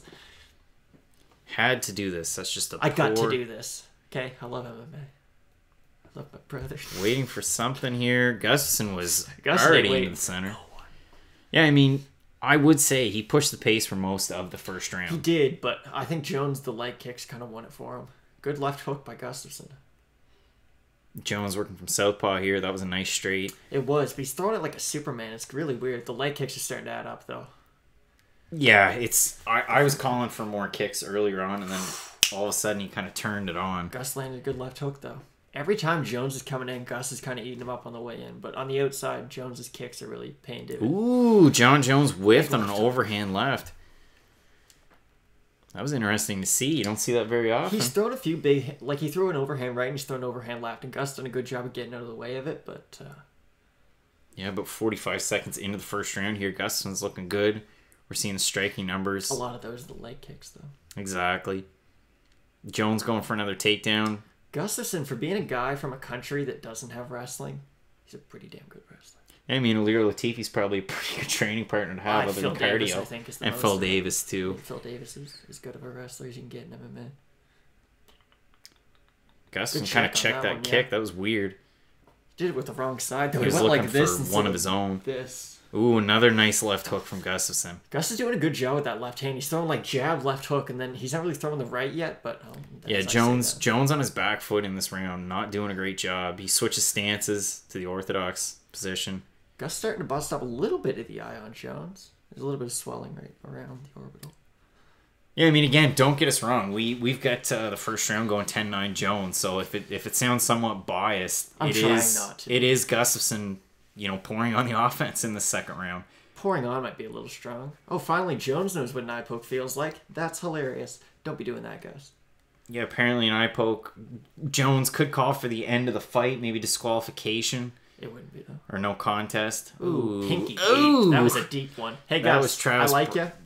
Yeah, I'm going to turn the timer off. That's Travis Brown, Matt Mitrione like. No, it's not that. No, Travis Brown went that far. No, Travis Brown was this deep in Matt Mitrione's eye. Just... Yeah, we're taking an awful lot of time for Jones that's fair, to recover. Though. I hate John Jones. Now we're getting the doctor. Oh, Could you imagine? I would be so happy. I'm very tired, too, but... Okay, he's okay. He just needs his time. Okay, you're being condescending, and I understand you don't like him, but still, that was a bad eye poke. Like, yeah, that was a quick trip by the doctor, though. Gustafsson ready to go. Yeah, I mean... Like, both guys, you're dirty as shit. It's not. A weird fight week. I mean, you even talk about some of the embedded episodes. Yeah. You had, 3 episodes come out in Oh, one Gus day? is landing good shots.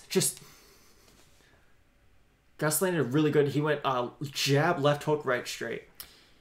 Yeah, and he landed another good left there on Jones. The one thing Gustafsson's been able to do, and Daniel Cormier had success doing it, if John's coming forward, he's a nightmare. But if you can get him going backwards, he's definitely still good and he can do damn near anything. Yeah. But that's how you have to beat him. The first half of this round, it's been Gustafsson pushing the pace, and every time that Jones has moved forward, he's been able to land. Yeah. Definitely this round for Gustafsson. And he's starting to check the leg kicks too, which is nice. Yeah, I mean, even the one where it was a chance where he was going for a kick of his own, you'd said it was the wrong foot. Still, he checked it, though. Still checked it. But the leg kicks, too, he's bringing his foot up and he's getting the shin out. And when Jones is on his back foot, we've seen him switching the orthodox stance, but I'd say 80% of it is from southpaw when he's backing up. Yeah, it's odd. Moving into the dominant hand of Gustafsson as well. And the weird thing about it, moving into the dominant hand of Gustafsson, when he's been doing it, Gustafsson's been landing a left hook. Yeah. It's weird. Both guys are very good at everything. But left hook again. 2 minutes remaining here. Gustafsson again pushing the pace. I don't know if maybe Gustafsson... Ooh. Oh, shit. I don't know if maybe Gustafsson's camp saw something and where maybe the left hook can sneak through. That leg kick hurt him, though. Yeah, Gustafsson pushing again. These leg kicks kind of piling up for Jones. Jones has underhooks, has one. Gustafsson's got to get his back off the cage. Good job, Gustafsson. No takedown again. And you would mention it, and I wonder if Jones' plan is to get the fight to the ground or just into the clinch where he can work from the Muay Thai. I think a lot of it does have to do with the clinch work. Oh, that was a good check by Gustafsson. They went shin on shin with that one. That hurt both of them. But, yeah, I don't know. That's the thing. Both guys are good at everything. Jones lands three nice kicks right there. I think Jones might win. Yeah, Gustafsson's limping. Nice straight there. John Jones doing a good job switching stances. Try to do like the Darren Till lead uppercut. Gustafsson's done it a little bit, but predominantly working from orthodox, especially when he's pushing the pace. Yeah, he has been. Good right hand, I guess. Yeah, now Jones starting to pick it up a little bit here. He is. I definitely give this round to Gustafsson, though. Yeah, you get about just over 30 seconds remaining here in the second round. Round one we got for Jones. Round two is looking the way of Gustafsson. Now he's hurdling the legs. I think he just went for the knee, and then it was kind of an awkward position. But Jones doing a good job. He is, but okay. 30 seconds doesn't make up for the 4 minutes that Gustafsson was doing well. No, and Jones going for a clinch here. Lands a bit of an elbow. But I definitely go one round apiece so far. Yeah, and I mean, if this is the fight that we get, this is pretty much a copy of the first fight between these two guys. Jones lands a couple nice kicks there at the end. Gustafsson, big breath out. He's saying something. I think he's saying something to his corner there. We will see. Oh, yeah, just his legs are hurt. Yeah, I mean, Jones really pouring on the leg kicks, and it's not just those patented oblique kicks, but he's landing a lot of different kicks. He's doing quite well. He is, but again, it's just kind of John Jones doing John Jones stuff. Gustafson's gonna watch those leg kicks though. He's gonna lose via leg kicks if he keeps on eating them. And Gustafson, showing the more damage for sure. But still, not really. It's just a leg. Jones's eye's busted up too. Yeah, Gustafson's swelling under his left eye, bleeding from his nose, and his leg's not doing well. Wait to see if we get a chance at John Jones' corner. I don't know if we will. But the UFC, being the UFC, let's only show John Jones highlights, because that's cool. Yeah, I mean, most consecutive title defenses. The light heavyweight. He's been a champ twice at light heavyweight, interim champ once. Never truly lost the belt, But still. Yeah, I didn't get a chance to look at their corners. We're synced up with the start of round number 3 between John Jones, Alexander Gustafsson. Jones landing a nice left. Gustafsson's going to go for broke in this round. Yeah, because his legs are fucked. Or messed up. About 15 seconds in here. Gustafsson again pushing the pace. Fight won't go past this round. I'm going to say that right now. Gustafsson again landing nice lefts.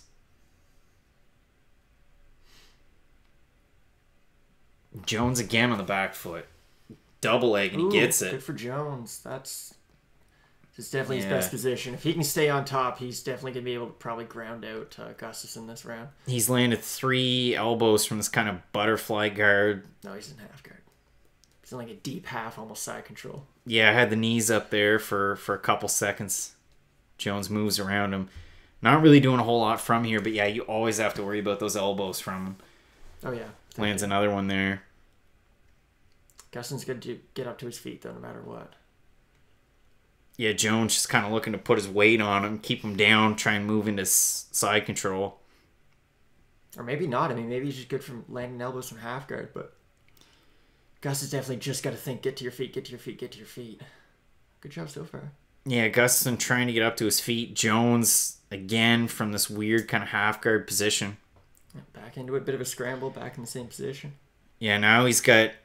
Oh, he's in side control. Now he's in side control. Gustafsson's going to have to he's get looking up to to go his feet. crucifix. Oh, he's going to get crucifixed. This is similar to... Volkan Oezdemir, Dana Cormier. Oezdemir and Cormier at UFC 220. Gus got to get up. Yeah, now Jones trying to get the back here. He's got a half Nelson on the left side. Yeah, an odd going spot. For a naked choke. Looking like he's going to go for the choke. I can see him getting it. And that will be the end of the... Oh. No, Jones pouring on the punches. Mike Beltran right there. And if Gustafsson doesn't get up, that's the end of the fight. That's the end of the fight.